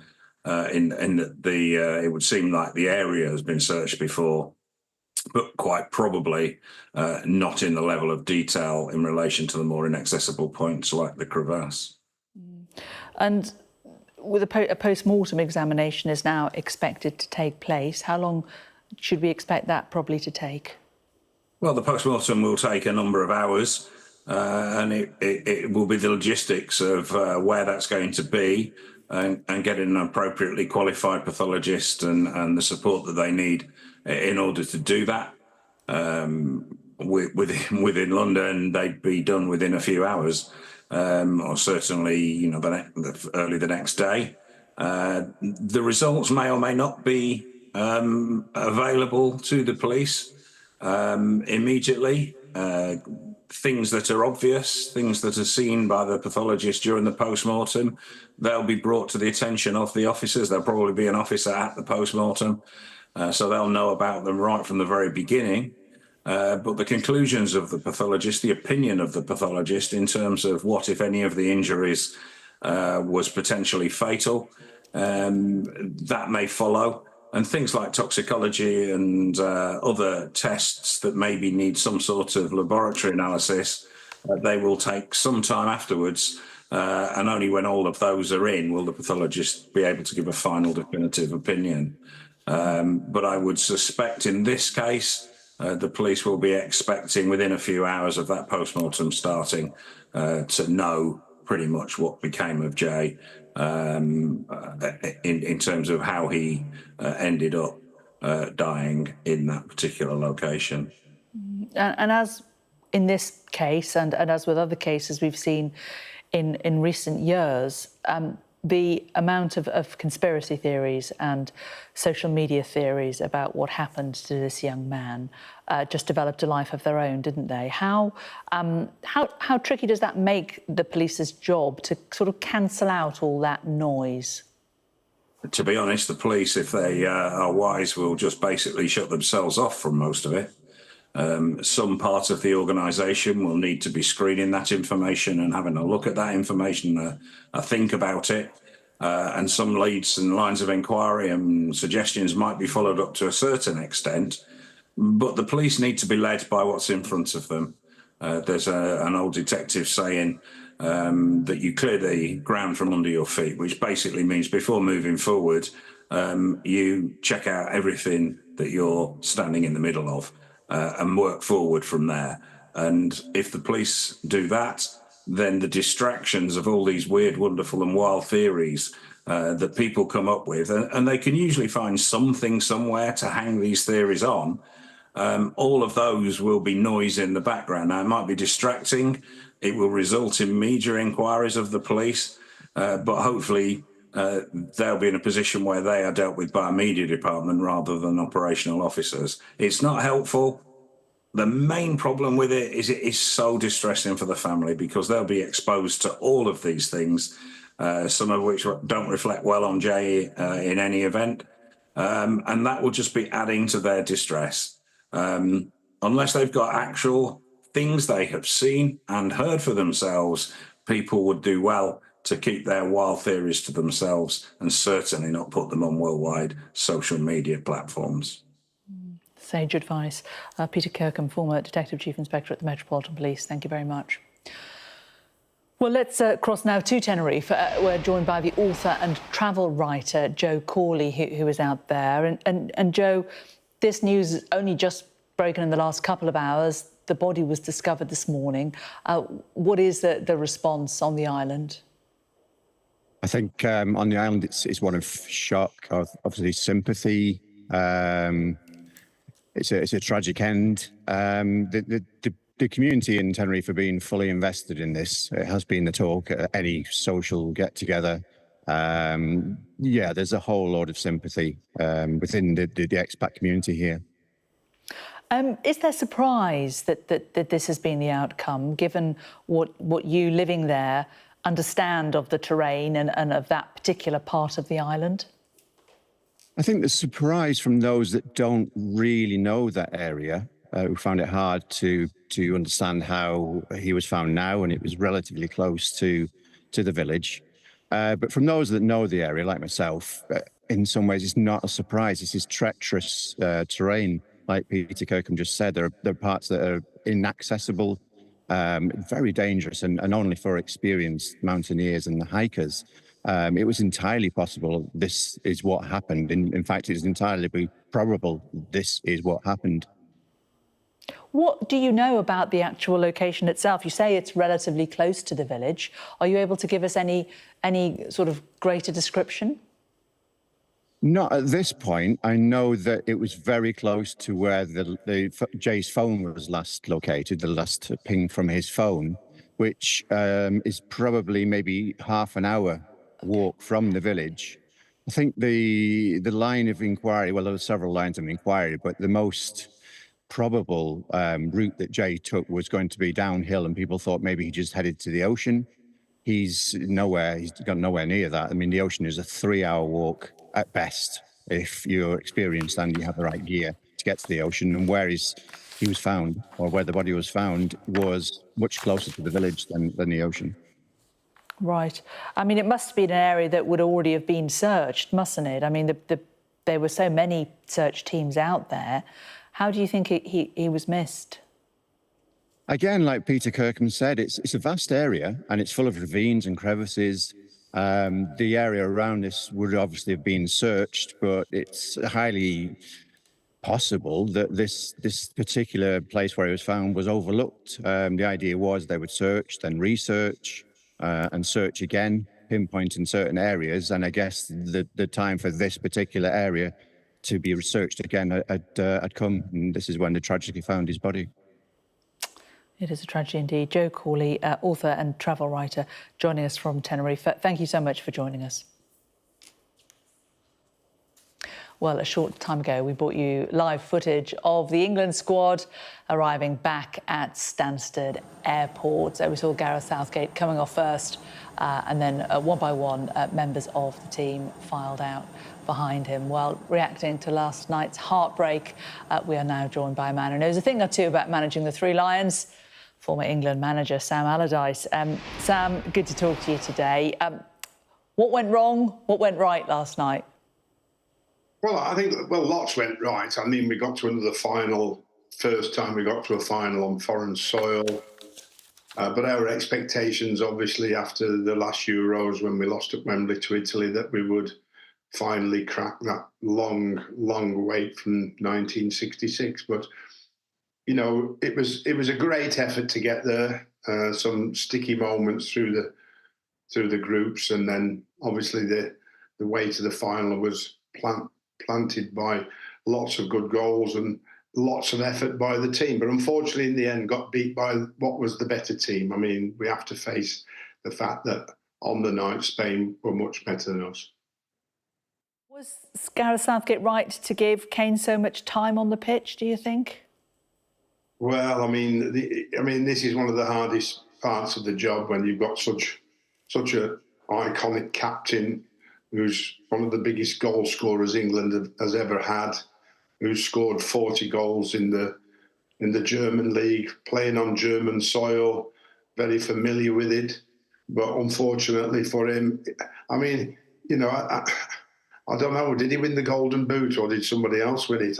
You know, that's one of the things. But it was only 3 goals, and one of those was a penalty. So he did look unlike his normal self, I must admit.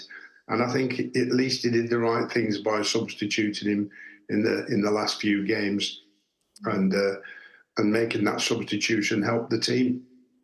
Looking to the future, what does the team need? What do you think it's missing? A little bit more craft, a little bit more steel, I think, in these big moments. Keep your nerve, play your best. I think that some of the players, we haven't seen their best as we've seen at the football clubs. Obviously, international football is completely different to league football. They've gained a lot of experience again, but we thought they were a bit young last time we went out when we lost to Italy, but this time it's more mature, a different mix, and it looked like it might get the right opportunity when we scored the equaliser.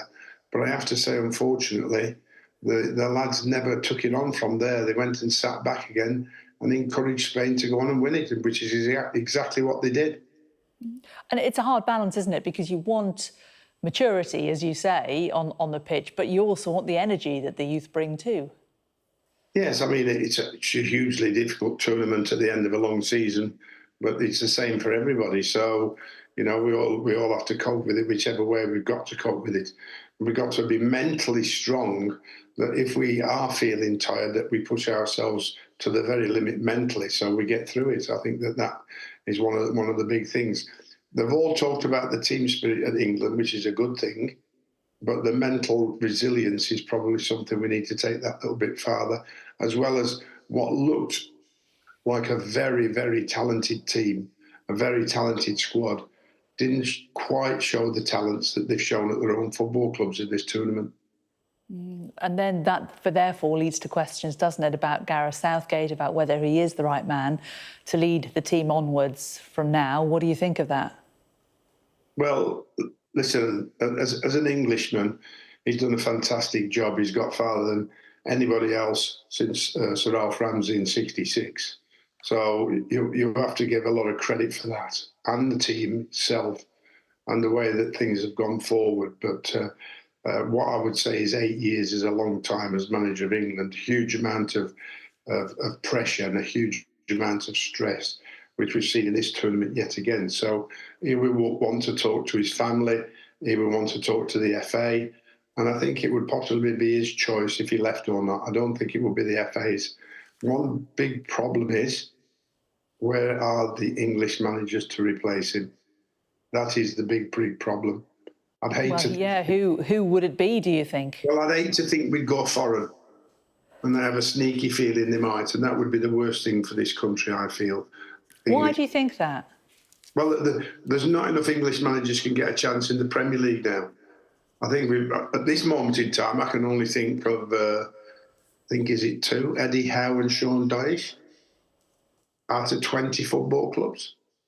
That's the problem, you see. You've got the Premier League is so much bigger than anything else in this country. It's even bigger than the national team, unfortunately.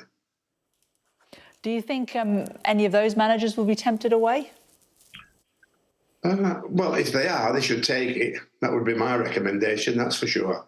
And whether they look to somebody like who's not working, or whether they look to Steven Gerrard because of his record for England and he's been in management, you know, who knows? But we should certainly be looking if we are going to replace Gareth. We're going to have to be looking for an Englishman, as far as I'm concerned. We have to remember that when Gareth got the job, he had very little experience as a manager, only 18 months at Middlesbrough, but has grown as the years have gone on. You don't fancy another punt at it? They wouldn't come for me anymore, not now. But would you? But if they did, would you say yes? Well, listen, you can't tell me with that question. I refuse to. You're not ruling it out? I wouldn't rule anything out, me. So there you go. OK, you heard it here first. Sam Allardyce wouldn't rule it out if they asked him, but definitely not ruling it in as well. Sam Allardyce, former England manager, really good to talk to you today. Thanks so much. Thank you. Well, the Prince and Princess of Wales have paid tribute to England's males team, saying that their teamwork, grit and determination were inspiration to all of us, young and old. The royal couple shared a picture of their two youngest, Charlotte and Louis, wearing named England shirts, the lucky monkeys, watching the match last night, which saw Spain defeat England 2-1. Well, England's captain Harry Kane says that despite the team's heartbreak, they will dust themselves down and fight again, as he thanked fans for their unwavering belief and support throughout the Euros. He said, heartbroken that we couldn't achieve what we worked so hard to. It was a long, tough tournament, and I'm so proud of the boys and staff for getting to the final. Thank you to all the fans that believed in us and supporting us to the very end. Ultimately, we fell short of our target, and we'll have to live with that. But as We always do. We will pick ourselves up, dust ourselves down and be ready to fight again in an England shirt. He goes on to say thank you to all the fans that believed in us and supported us to the very end. Well, for those who didn't secure a ticket to the final in Berlin, many people instead watched in pubs and fan zones across the country, experiencing both the jubilation and the heartbreak together.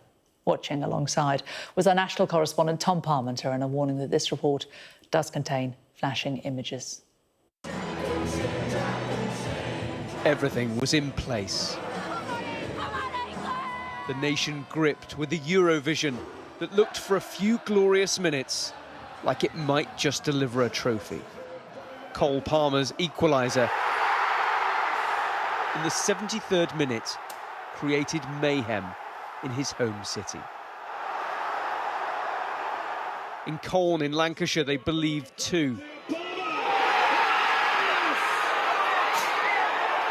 15,000 fans were inside the O2 Arena in London, expecting England to kick on.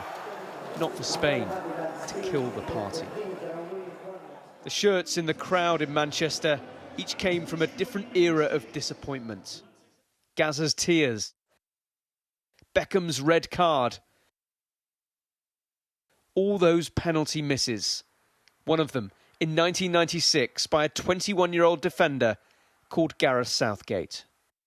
Whether he stays, whether he leaves, he's had a lot of criticism, but you look at what I know it's not a trophy and I know it's frustrating because with the players we got, we should be winning, but you look at what we had before. It might be the end of the road now, might be, but he's done well. I'm disappointed but not surprised. Yeah. England always bottle it, always happens. It was bound to happen. It's time for a new man. But who would do a better job? Better job, well, you've got Graham Potter available. What about Gareth Southgate's just got them to the finals of the Euros for twice. Twice and lost twice. Lost twice. Nobody remembers the runners up. You talk about the winners. We need to be winners. It's a ritual that seems to be stuck on repeat. The highs are moments that live forever, but so too the lows that follow England home and away. Tom Parmenter, Sky News, Manchester. You're watching Sky News Today. Coming up, more from Tenerife, where police say that they have found human remains in the area where the British teenager Jay Slater went missing.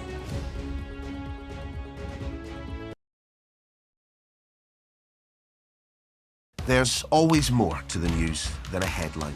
We want to discover, to delve a little deeper, to find out what's really going on. Explanation, analysis, the people at the heart of every story. I'm Neil Patterson, and this is the Sky News Daily Podcast. Alex Crawford joining us now from Ukraine. Their personal possessions are all scattered around the place. Our economics and data editor, Ed Conway, try and make sense of the big numbers for us. Things can change incredibly quickly, and that's what they have done. So, by the end, we'll hopefully all understand what's going on in the world just that little better. Available wherever you get your podcasts.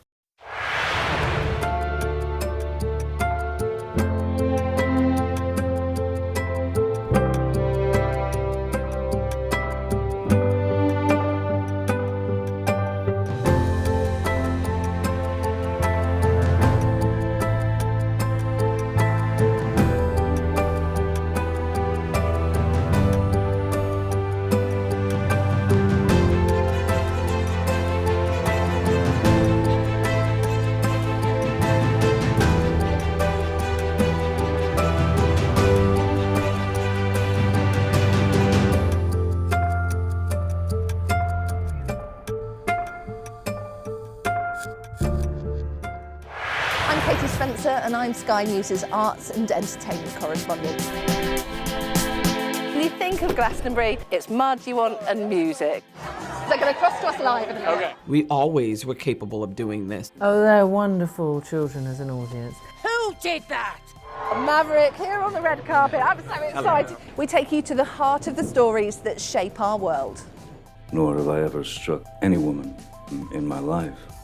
There's this illusion of power. Are you feeling well? I remember covering the Oscars and that now infamous moment, the Will Smith slap. You can tell from these crowds just how excited people are for the return of Pride. These actors playing the lead roles were born long after the Sex Pistols broke up. As a team, we've interviewed some of the biggest stars in the world. Okay, I'll talk to you. Don't leave me. Yeah, okay. There's no easy goodies. There's no easy baddies. Thank you. Thank you.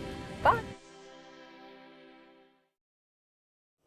Welcome back. Police are beginning a new search for the remains of Muriel Mackay, who was kidnapped and murdered 55 years ago. She was the wife of a newspaper executive and held for a £1 million ransom at a farm in Hertfordshire, where police are focusing their efforts. Muriel's family campaigned for a new search for 2 years and have now persuaded the Metropolitan Police and the farm's owners to approve it. Our crime correspondent Martin Brunt is at the farm with the latest. It's a big moment, I guess, for everybody involved, for the Metropolitan Police, but of course for the family themselves. But don't forget that part of this farm was searched 2 years ago.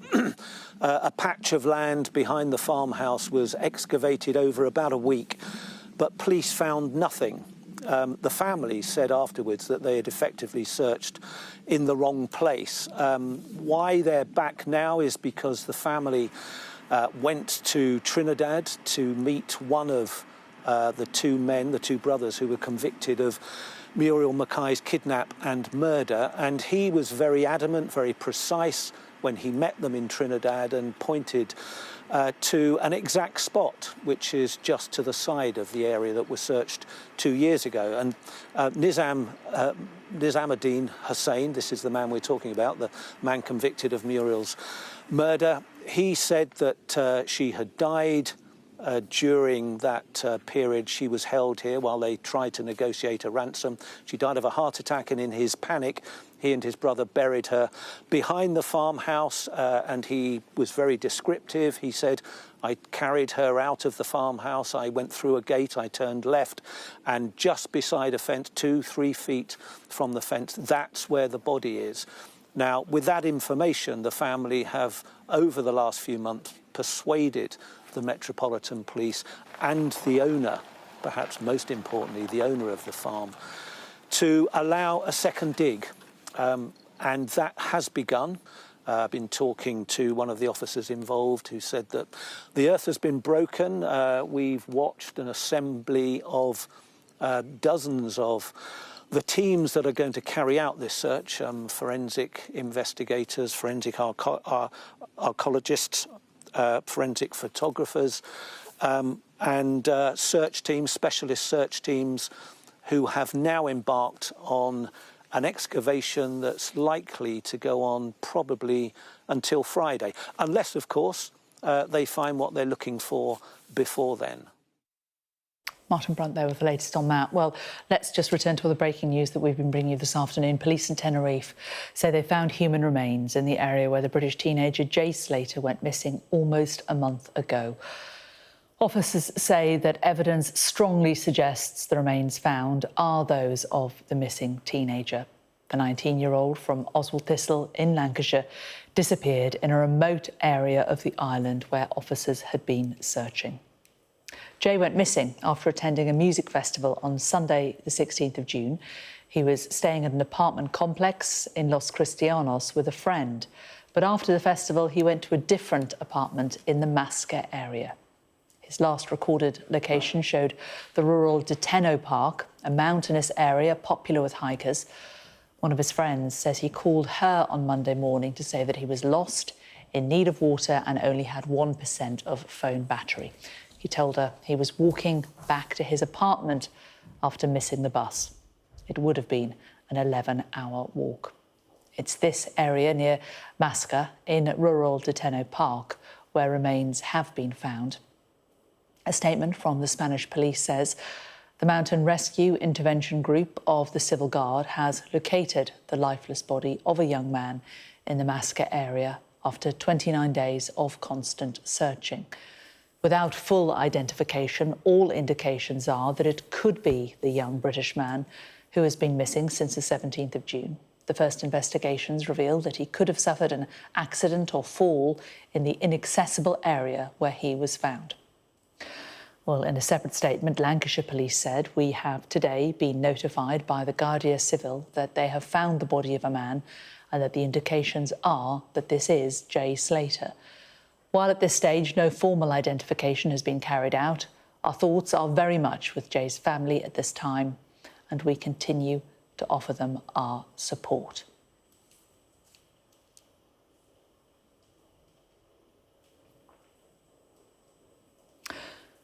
Let's just bring you some new images that have just come into us here at Sky Centre. The King and Queen have embarked on a two-day whistle-stop trip to the Channel Islands.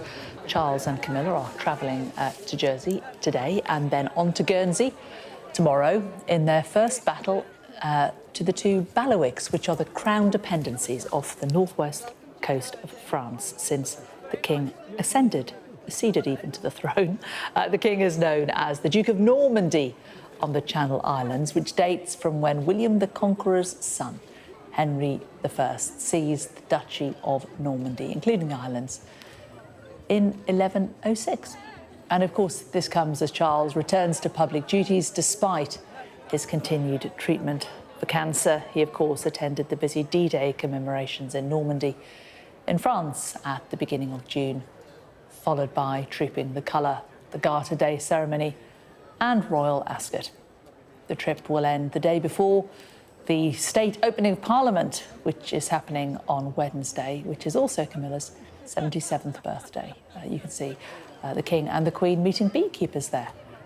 Lots more on this and all the rest of the day's news coming up on Sky News, plus the latest from the police in Tenerife, who say that they found human remains in the area where the British teenager Jay Slater went missing.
Hello, you're watching Sky News Today with me, Jane Secker. It's 3 o'clock. These are the headlines.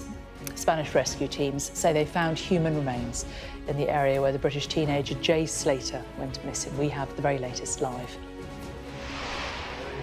New footage emerges showing the man suspected of attempting to assassinate Donald Trump crawling on a roof before the shooting.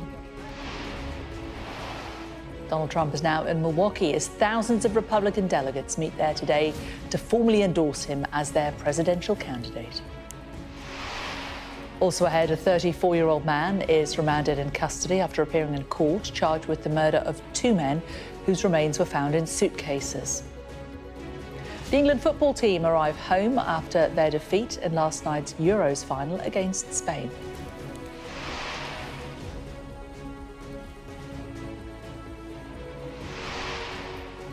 And a royal visit. The King and Queen have arrived in Jersey as they begin a two-day whistle-stop tour to the Channel Islands.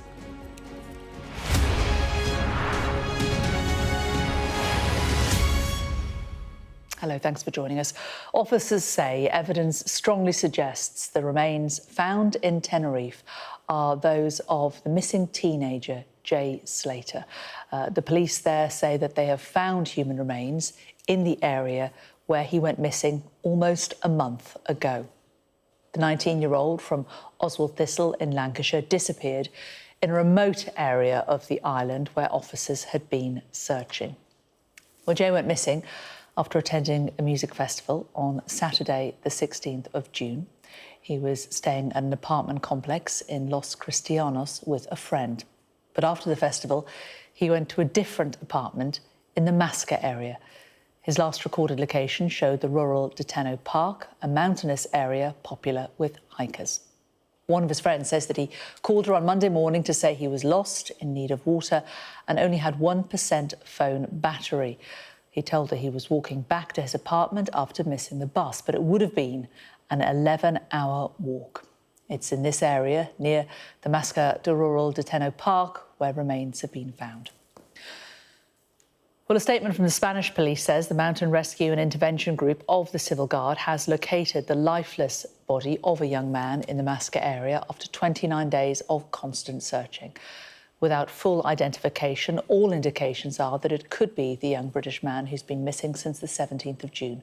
The first investigations reveal that he could have suffered an accident or fall in the inaccessible area where he was found. Well, we've had another statement, this one from the Overseas Crisis Support Group, LBT Global, who are supporting Jay Slater's family. It reads, LBT Global is saddened to announce that a body found in Tenerife does look to be that of Jay Slater. It's understood the body was found close to the site of his mobile phone's last location. Although formal identification is yet to be carried out, the body was found with Mr. Slater's possessions and clothes. A post-mortem and forensic inquiries will follow. LBT Global are supporting the family at this distressing time and ask for anyone to afford them space and privacy to come to terms with the news. Well, for the latest on this, I'm joined by our chief North of England correspondent, Greg Milam. And Greg, the family had hoped against hope that this wouldn't be the conclusion of this. Yeah, nearly a month for the family, hoping that there would be a different outcome. You can see behind me the blue ribbons on the railings at the church here, because the community also had showed its support for the family and for those carrying out those searches in the hope that there would be a different outcome.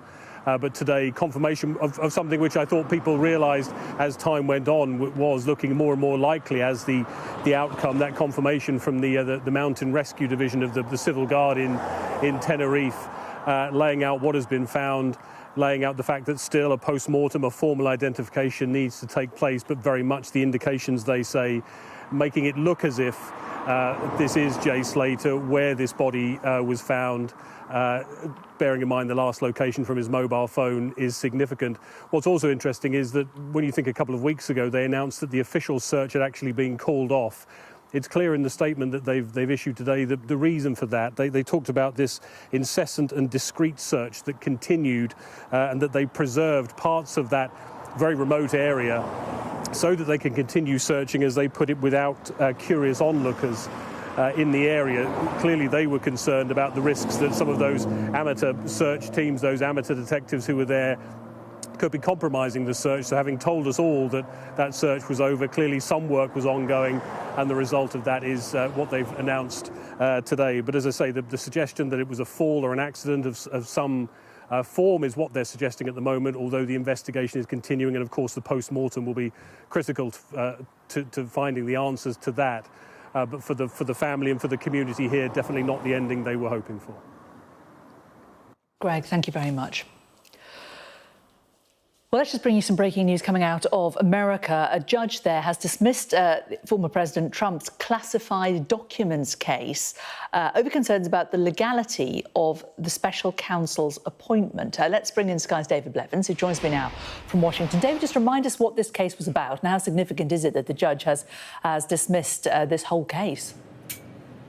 Well, let me take you back to August 2022, when you will recall the FBI raiding Donald Trump's Florida home, Mar-a-Lago, and you may recall the images of boxes upon boxes of what were deemed to be highly classified documents, even in the bathroom of that spiralling estate. At the time, Donald Trump said he'd done nothing wrong, but it raised huge questions about the extent to which the retention of these documents when he left the White House had posed a threat to national security. But the case against the former president in relation to those documents has now been dropped for legal reasons. So what a week for Donald Trump. He survives an assassination attempt on Saturday evening. By Monday evening, one of the cases he's facing collapses, and later this week he will be confirmed officially as the Republican nomination for president in November's election. And all of this, I suppose, is raising huge questions about whether or not Joe Biden really stands a chance now in the upcoming election.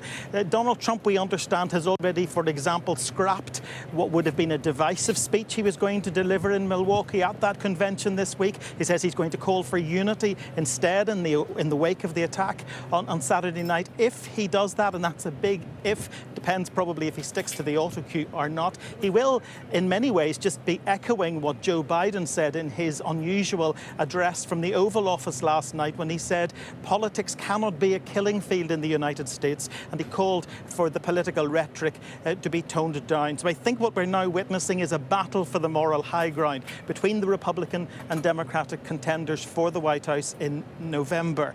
I think that also demonstrates the extent to which the attempted assassination of Donald Trump on Saturday night was a watershed moment. America now simply trying to establish how it's going to define this election and how it's going to define the immediate future of this country. For example, it might temporarily shift the focus away from questions about Joe Biden's cognitive ability to appear presidential and in control.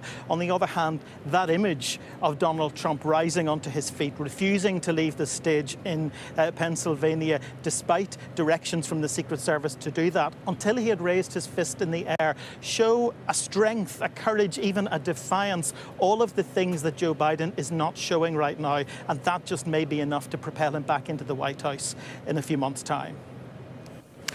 David, thanks very much for bringing us the very latest on this constantly moving story, it seems, coming out of America. Thanks very much. Well, let's return now to the breaking news about the discovery of a body in the search for the missing teenager Jay Slater in Tenerife. Let's talk now to Chris Pennington, who's been involved in the search for Jay and joins us now. Chris, just tell us a little bit about what you've been doing out there.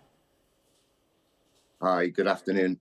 Yeah, we've been involved. We've responded actually to a call from the Guardia Civil to go and help with their search, which was due to start on the 29th of June, if I remember correctly. I couldn't actually go that day, so I went the following day, the Sunday, and that was the day that the official search was called off. So myself and two friends, colleagues, we were using the research and the information that we had gathered, and we started to conduct our own search in that area. Essentially, our thought pattern was to put ourselves in the mindset of Jay, and at each step or each position along that track, based on the information that we knew to be true, what decisions would Jay have made? And essentially, we were trying to track his, or retrace his steps and track him through the mountains.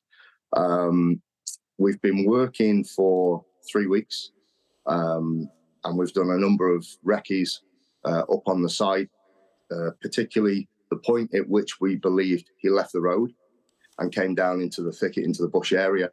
The actual location of where his phone last registered, which we found. And from there, we used the process of elimination to actually track Jay through the mountains. I was there again on Saturday. One of my colleagues was in the ops room. He was tracking me with satellite and location software. I had another colleague with me for safety because I was going to have to come off into the ravine for us to thoroughly work through our hypothesis. I actually got stuck on Saturday, and at that time I was exhausted from the heat, extremely tired, couldn't make my way through the ravine, so we couldn't finish our recce the way we would have liked.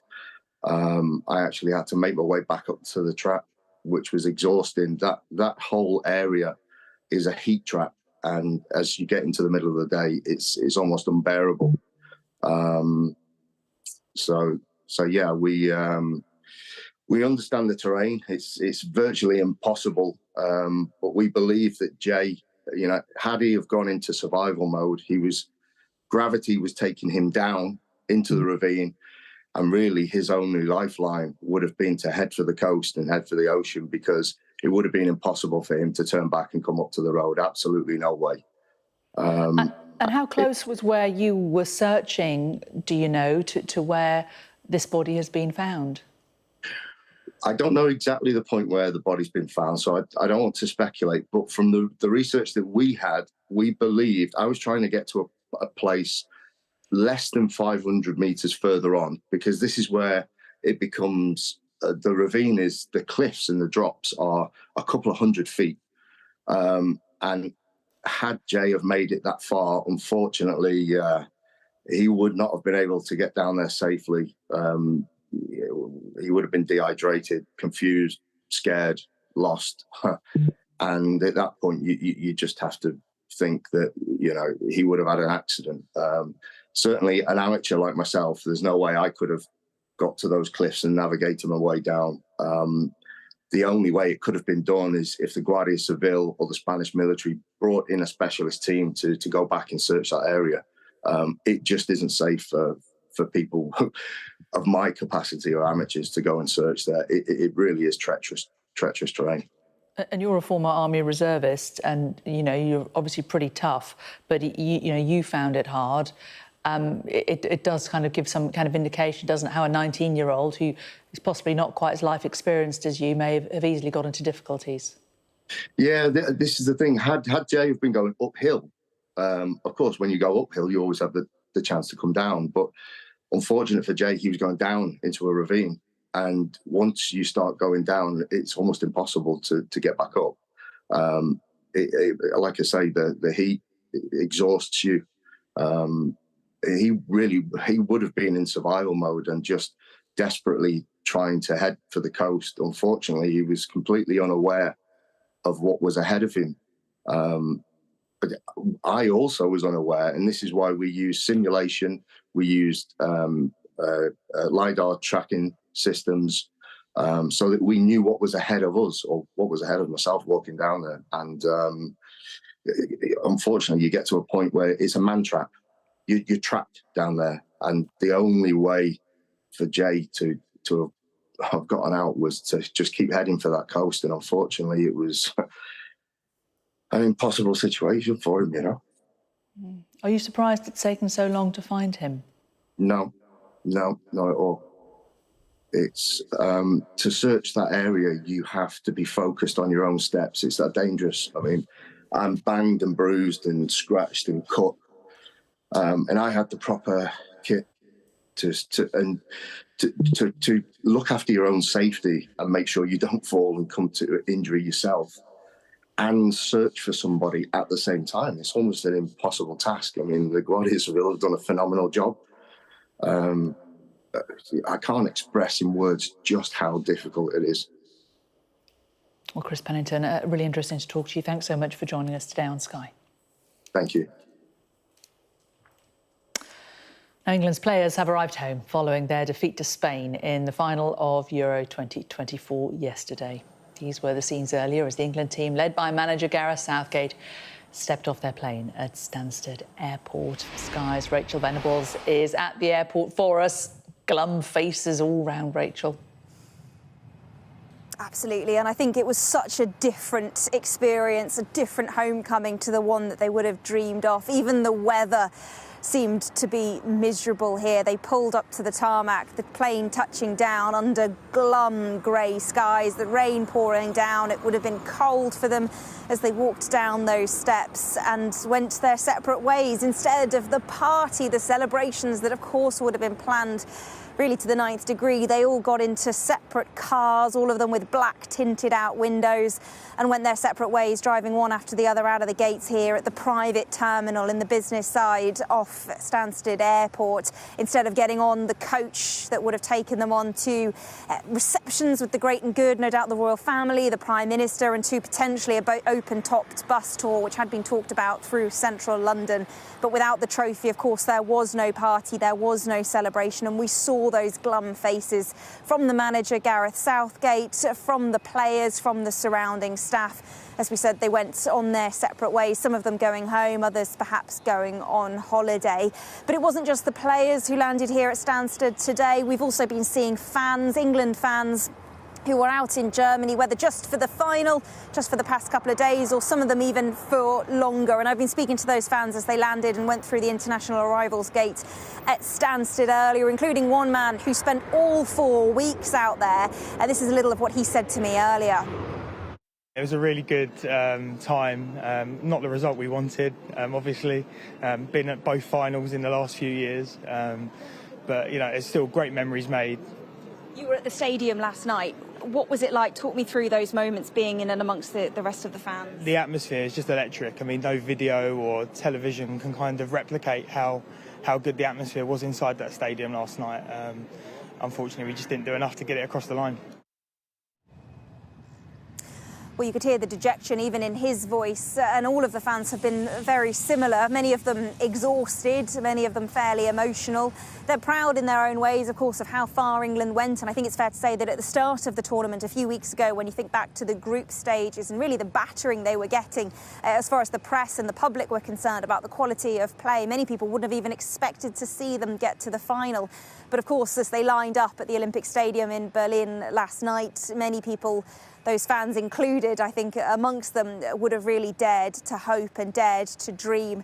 Many of the fans choosing to, who I've spoken to at Stansted today, to talk about Gareth Southgate's future. Some saying that he's done brilliantly, 2 back-to-back Euros finals, which is much better than England had managed, of course, for many, many years. But others saying he's not good enough to take them across the line, to actually bring home that final coveted silverware, particularly when you consider the strength of the players, the strength of the squad, who, as we've said already, landed here at Stansted just a couple of hours ago and have headed off home. Really not the homecoming that they would have wanted. Not indeed. Rachel, thanks very much. You're watching Sky News Today. Coming up, a man is remanded in custody after appearing in court charged with murder following the discovery of 2 bodies in Bristol. We'll discuss President Biden's call for Americans to come together following the attempted assassination of Donald Trump.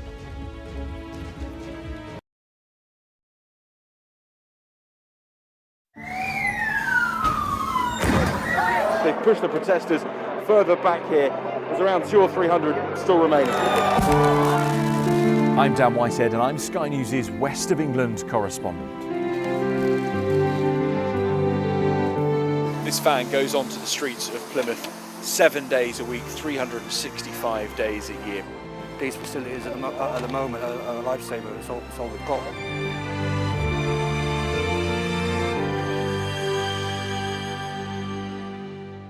From fishing communities to bustling cities, we spend every day reporting from across the region, hearing from people who have real stories. I'll have nowhere to live for about 3 or 4 months.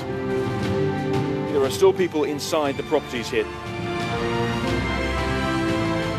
They're coming from the epicentre of what is now a global health pandemic. We were seeing and speaking to young women who were selling themselves right on the high street. It was desperately sad, and the fact it was happening right in the heart of this community. Before Brexit, these oysters were being exported to the EU, but the trade stopped overnight.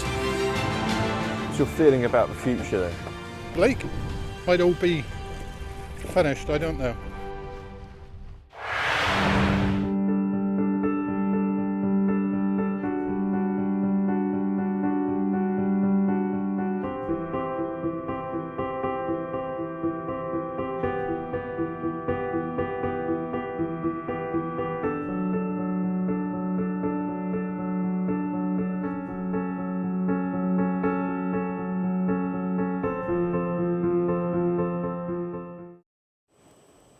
A 34-year-old man has been charged with 2 counts of murder over the deaths of 2 men whose remains were found in suitcases in Bristol last week.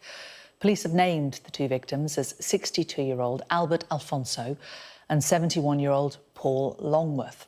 Sky's Alice Porter has the details.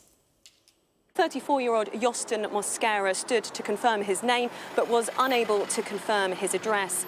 He's been charged with 2 counts of murder in relation to 62-year-old Albert Alfonso and 71-year-old Paul Longworth. Now, those 2 men in question were living at a property in Scots Road in Shepherd's Bush in West London, and it's understood that Mr Mosquera had also been staying with them for a period of time. Now, Mr Alfonso and Mr Longworth had previously been in a relationship, but the Metropolitan Police Service say on the evidence that they have so far, it doesn't suggest that there was a homophobic motive to this case. Now, the arrest of Mr Mosquera on the early hours of Saturday morning follows a manhunt when, on the late hours of Wednesday evening, 2 suitcases were discovered on Clifton Suspension Bridge with human remains.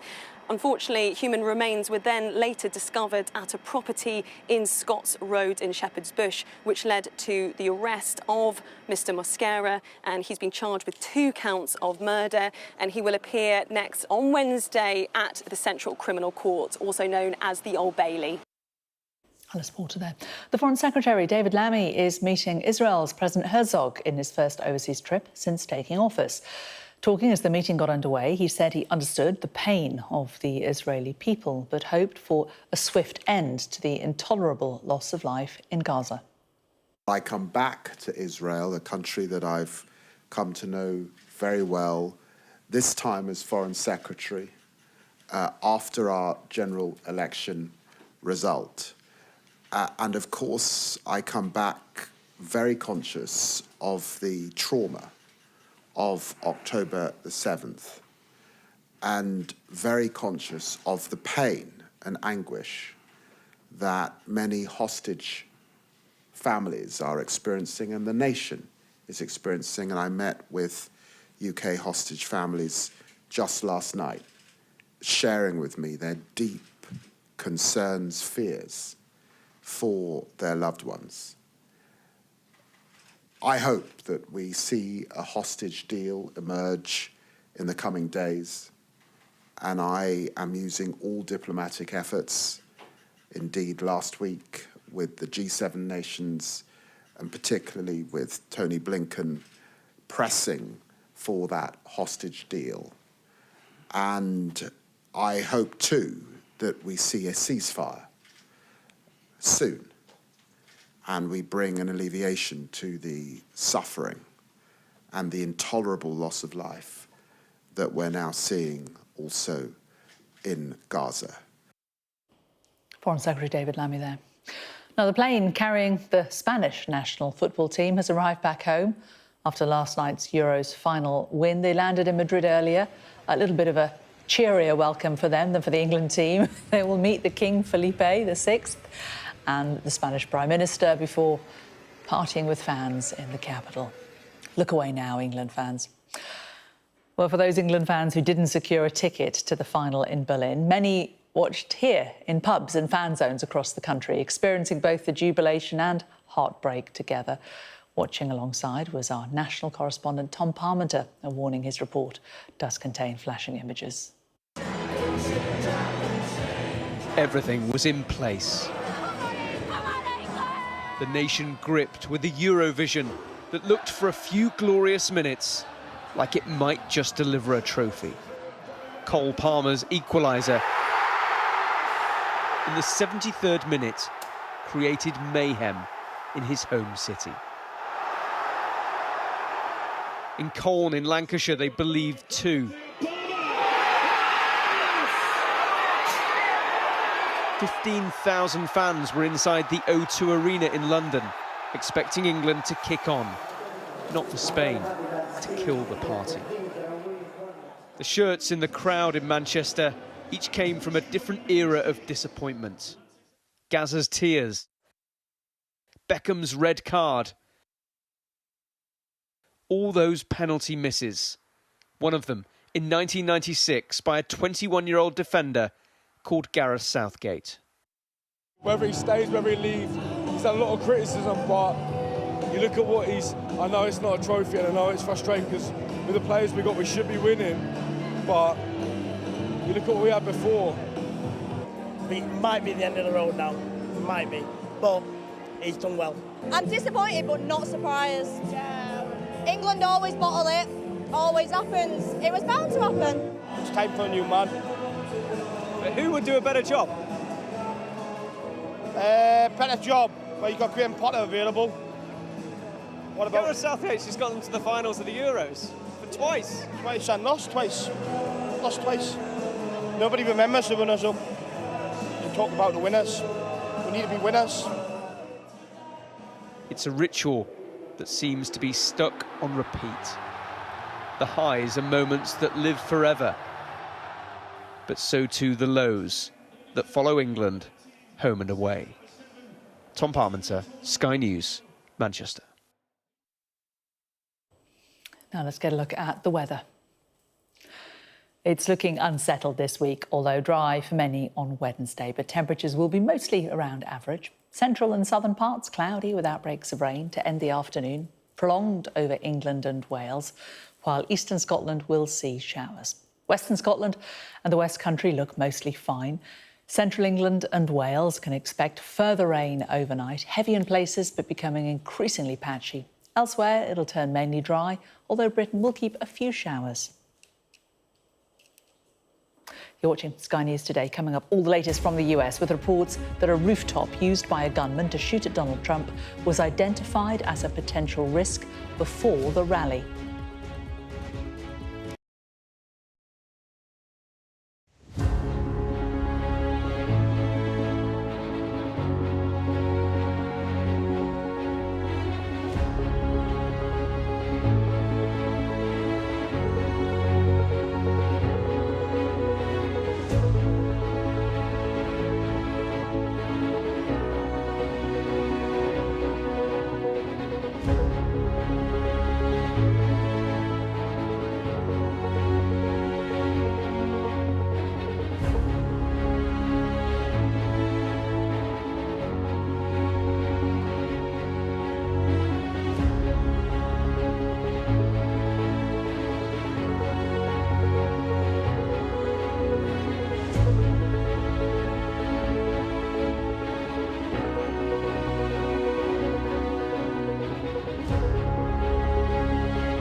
Well, let's get more now on the breaking news this afternoon from the United States. The federal judge presiding over a classified documents case against former US President Donald Trump has dismissed the case. Our US correspondent Mark Stone joins us from Pennsylvania. And Mark, this was the case that centred on the documents that had been stored in Trump's Mar-a-Lago house. Of all the court cases that President Trump is facing this year, how significant is it that this one has particularly been dropped?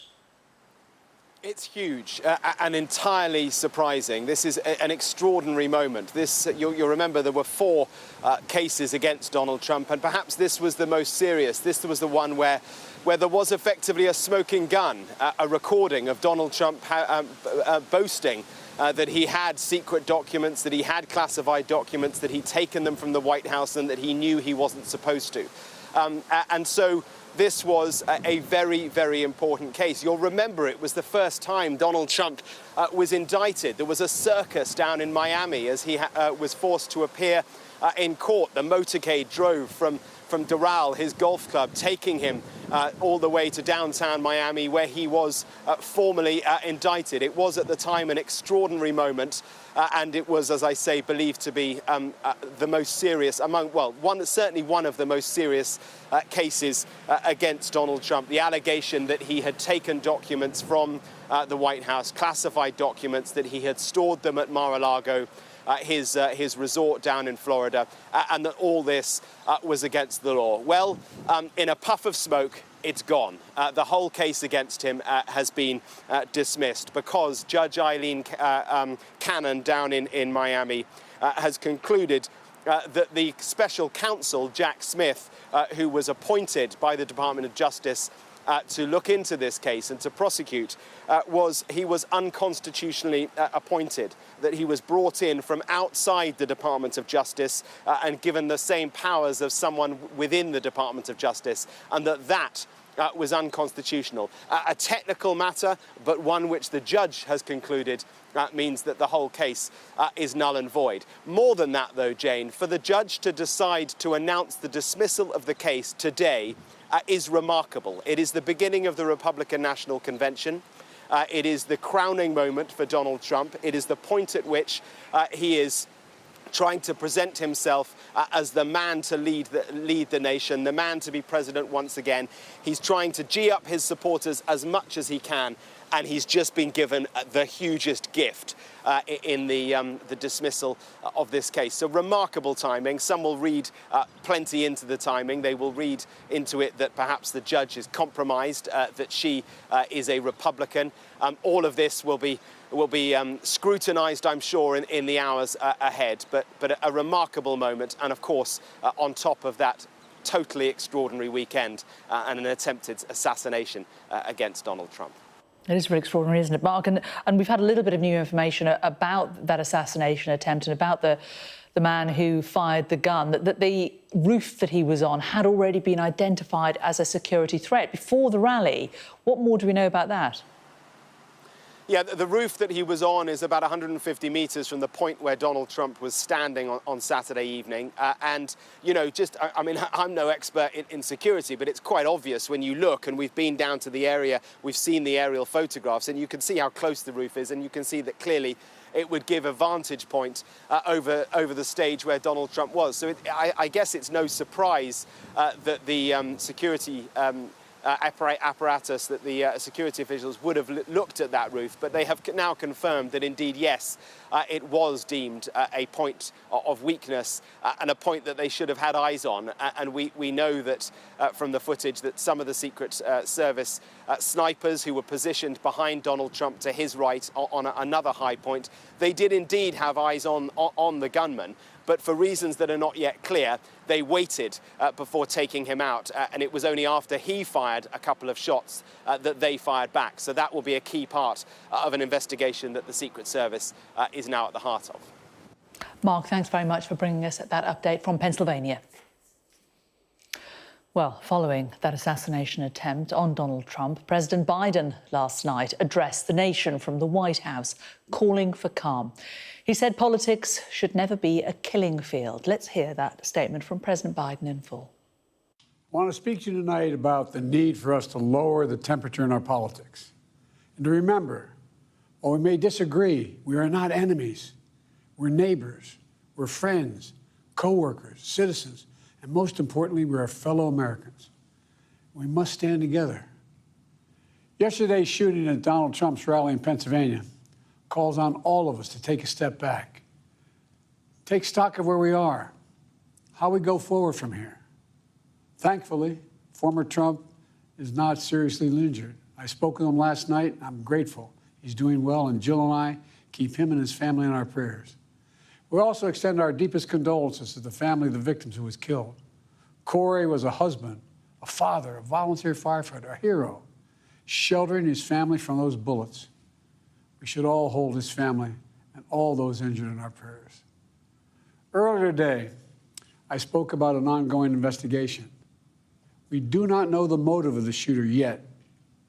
We don't know his opinions or affiliations. We don't know whether he had help or support or if he communicated with anyone else. Law enforcement professionals, as I speak, are investigating those questions. Tonight, I want to speak to what we do know. A former president was shot, an American citizen killed, while simply exercising his freedom to support the candidate of his choosing. We cannot, we must not go down this road in America. We've traveled it before throughout our history. Violence has never been the answer, whether it's with members of Congress of both parties being targeted and shot, or a violent mob attacking the Capitol on January 6th, or a brutal attack on the spouse of former Speaker of the House, Nancy Pelosi, or information and intimidation on election officials, or the kidnapping plot against the sitting governor, or an attempted assassination on Donald Trump. There is no place in America for this kind of violence, or for any violence ever. Period. No exceptions. We can't allow this violence to be normalized. You know, the political record in this country has gotten very heated. It's time to cool it down. We all have a responsibility to do that. Yes, we have deeply felt strong disagreements. The stakes in this election are enormously high. I've said it many times that the choice in this election we make in this election is going to shape the future of America and the world for decades to come. I believe that with all my soul. I know that millions of my fellow Americans believe it as well. And some have a different view as to the direction our country should take. Disagreement is inevitable in American democracy. It's part of human nature. But politics must never be a literal battlefield, a God forbid, a killing field. I believe politics ought to be an arena for peaceful debate, to pursue justice, to make decisions guided by the Declaration of Independence and our Constitution. We stand for an America, not of extremism and fury, but of decency and grace. All of us now face a time of testing as the election approaches.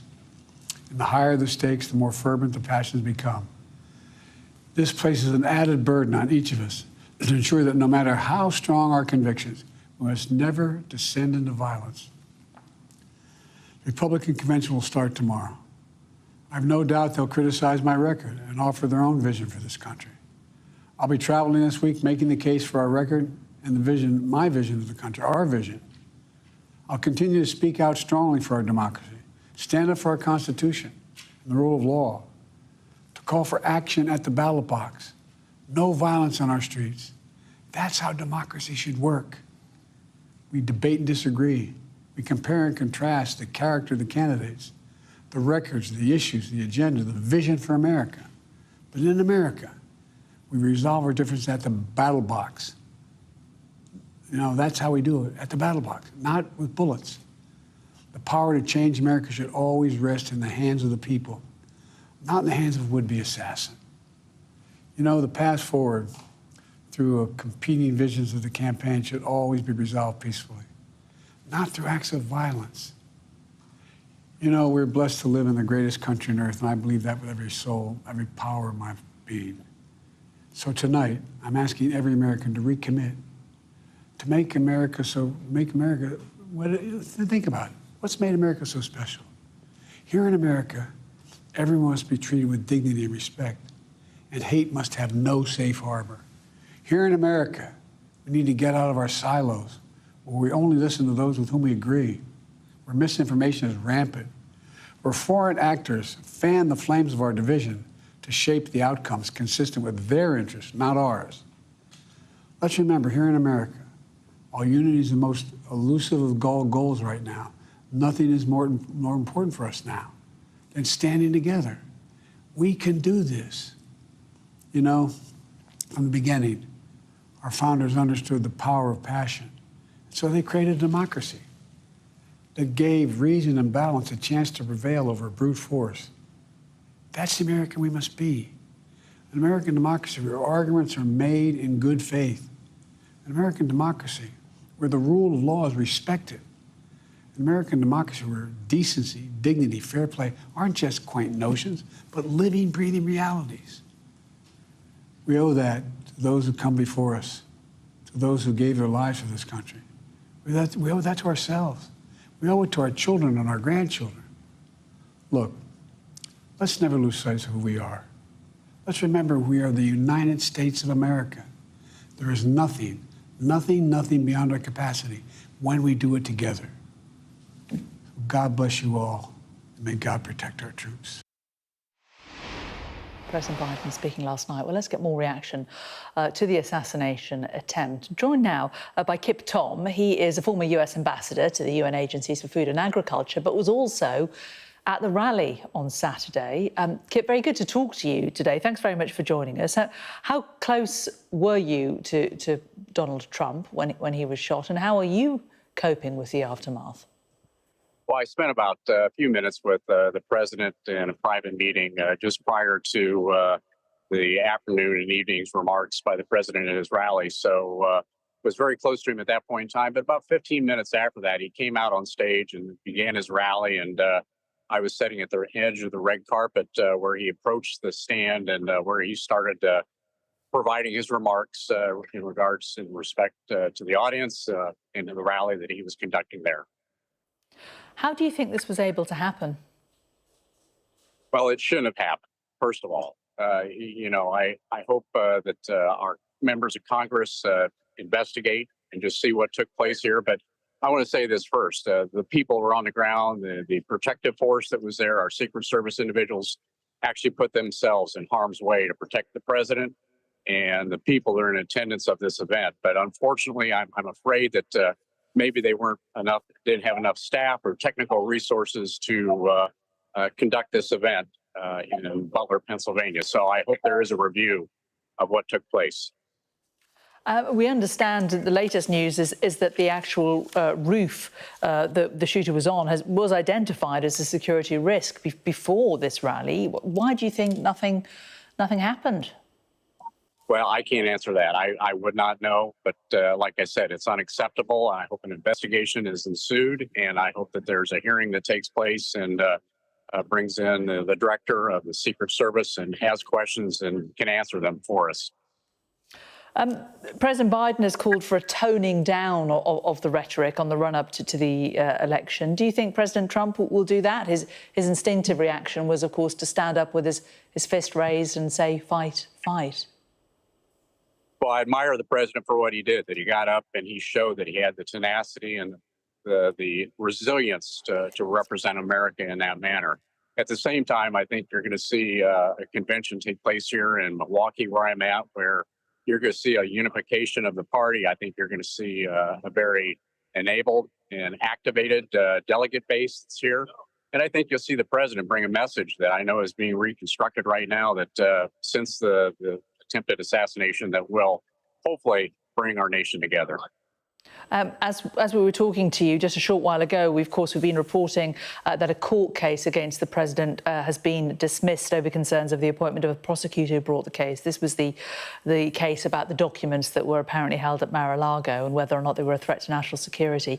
President Trump has just released a statement on Truth Social, and I might just read it to you if you don't mind and get your reaction. He says, as we move forward in uniting our nation after the horrific events of Saturday, this dismissal of the lawless indictment in Florida should be just the first step, followed quickly by the dismissal of all the witch hunts. The January 6th hoax in Washington, D.C., the Manhattan DA zombie case, the New York AG scam, fake claims about a woman I never met, A decades-old photo in line with her then-husband doesn't count. And the Georgia perfect phone call charges. The Democrat Justice Department coordinated all of these political attacks, which are an election interference conspiracy against Joe Biden's political opponent, me. Let us come together to end all the weaponization of our justice system and make America great again. Your reaction? Yes, I think we'll find out soon, and time will tell. But a lot of this has been politically motivated, and much of this is judicial action. And hopefully the truth will come out, and these charges will be released against the President of the United States, former President of the United States. How do you think the president will fare as a result of what happened at the weekend? Do you think it will increase his popularity? You know, absolutely, I think it will. There's no question about it. People want to see somebody that, he's been through all these judicial hearings and he's stood strong. He's enabled and activating and working with a lot of Americans across the country, engaging with them.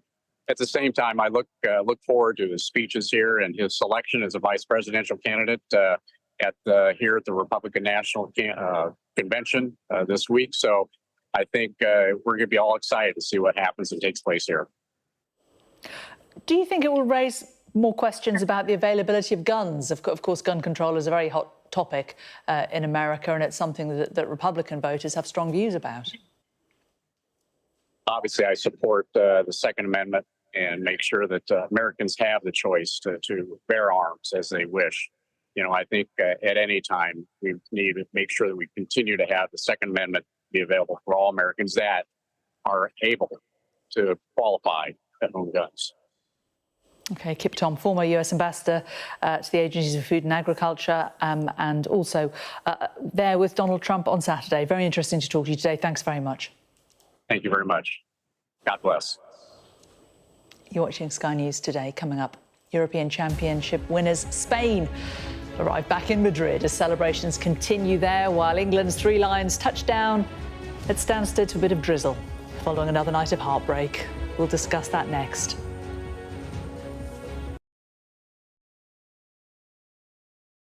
There's always more to the news than a headline. We want to discover, to delve a little deeper, to find out what's really going on. Explanation, analysis, the people at the heart of every story. I'm Neil Patterson, and this is the Sky News Daily Podcast. Alex Crawford joining us now from Ukraine. Their personal possessions are all scattered around the place. Our economics and data editor, Ed Conway, try and make sense of the big numbers for us. Things can change incredibly quickly, and that's what they have done. So, by the end, we'll hopefully all understand what's going on in the world just that little better. Available wherever you get your podcasts.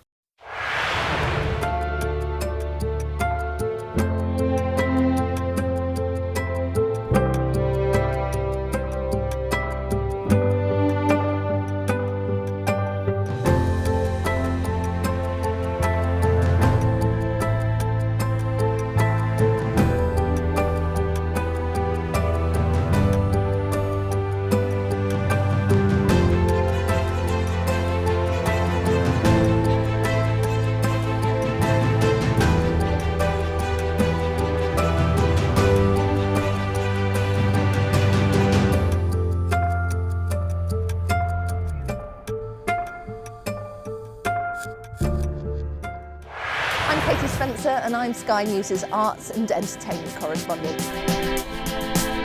When you think of Glastonbury, it's mud you want and music. They're going to cross to us live in a minute. Okay. We always were capable of doing this. Oh, they're wonderful children as an audience. Who did that? Maverick here on the red carpet. I'm so excited. We take you to the heart of the stories that shape our world. Nor have I ever struck any woman in my life. There's this illusion of power. Are you feeling well? I remember covering the Oscars and that now infamous moment, the Will Smith slap. You can tell from these crowds just how excited people are for the return of Pride. These actors playing the lead roles were born long after the Sex Pistols broke up. As a team, we've interviewed some of the biggest stars in the world. Okay, I'll talk to you. Don't leave me. Yeah, okay. There's no easy goodies. There's no easy baddies. Thank you. Thank you. Bye.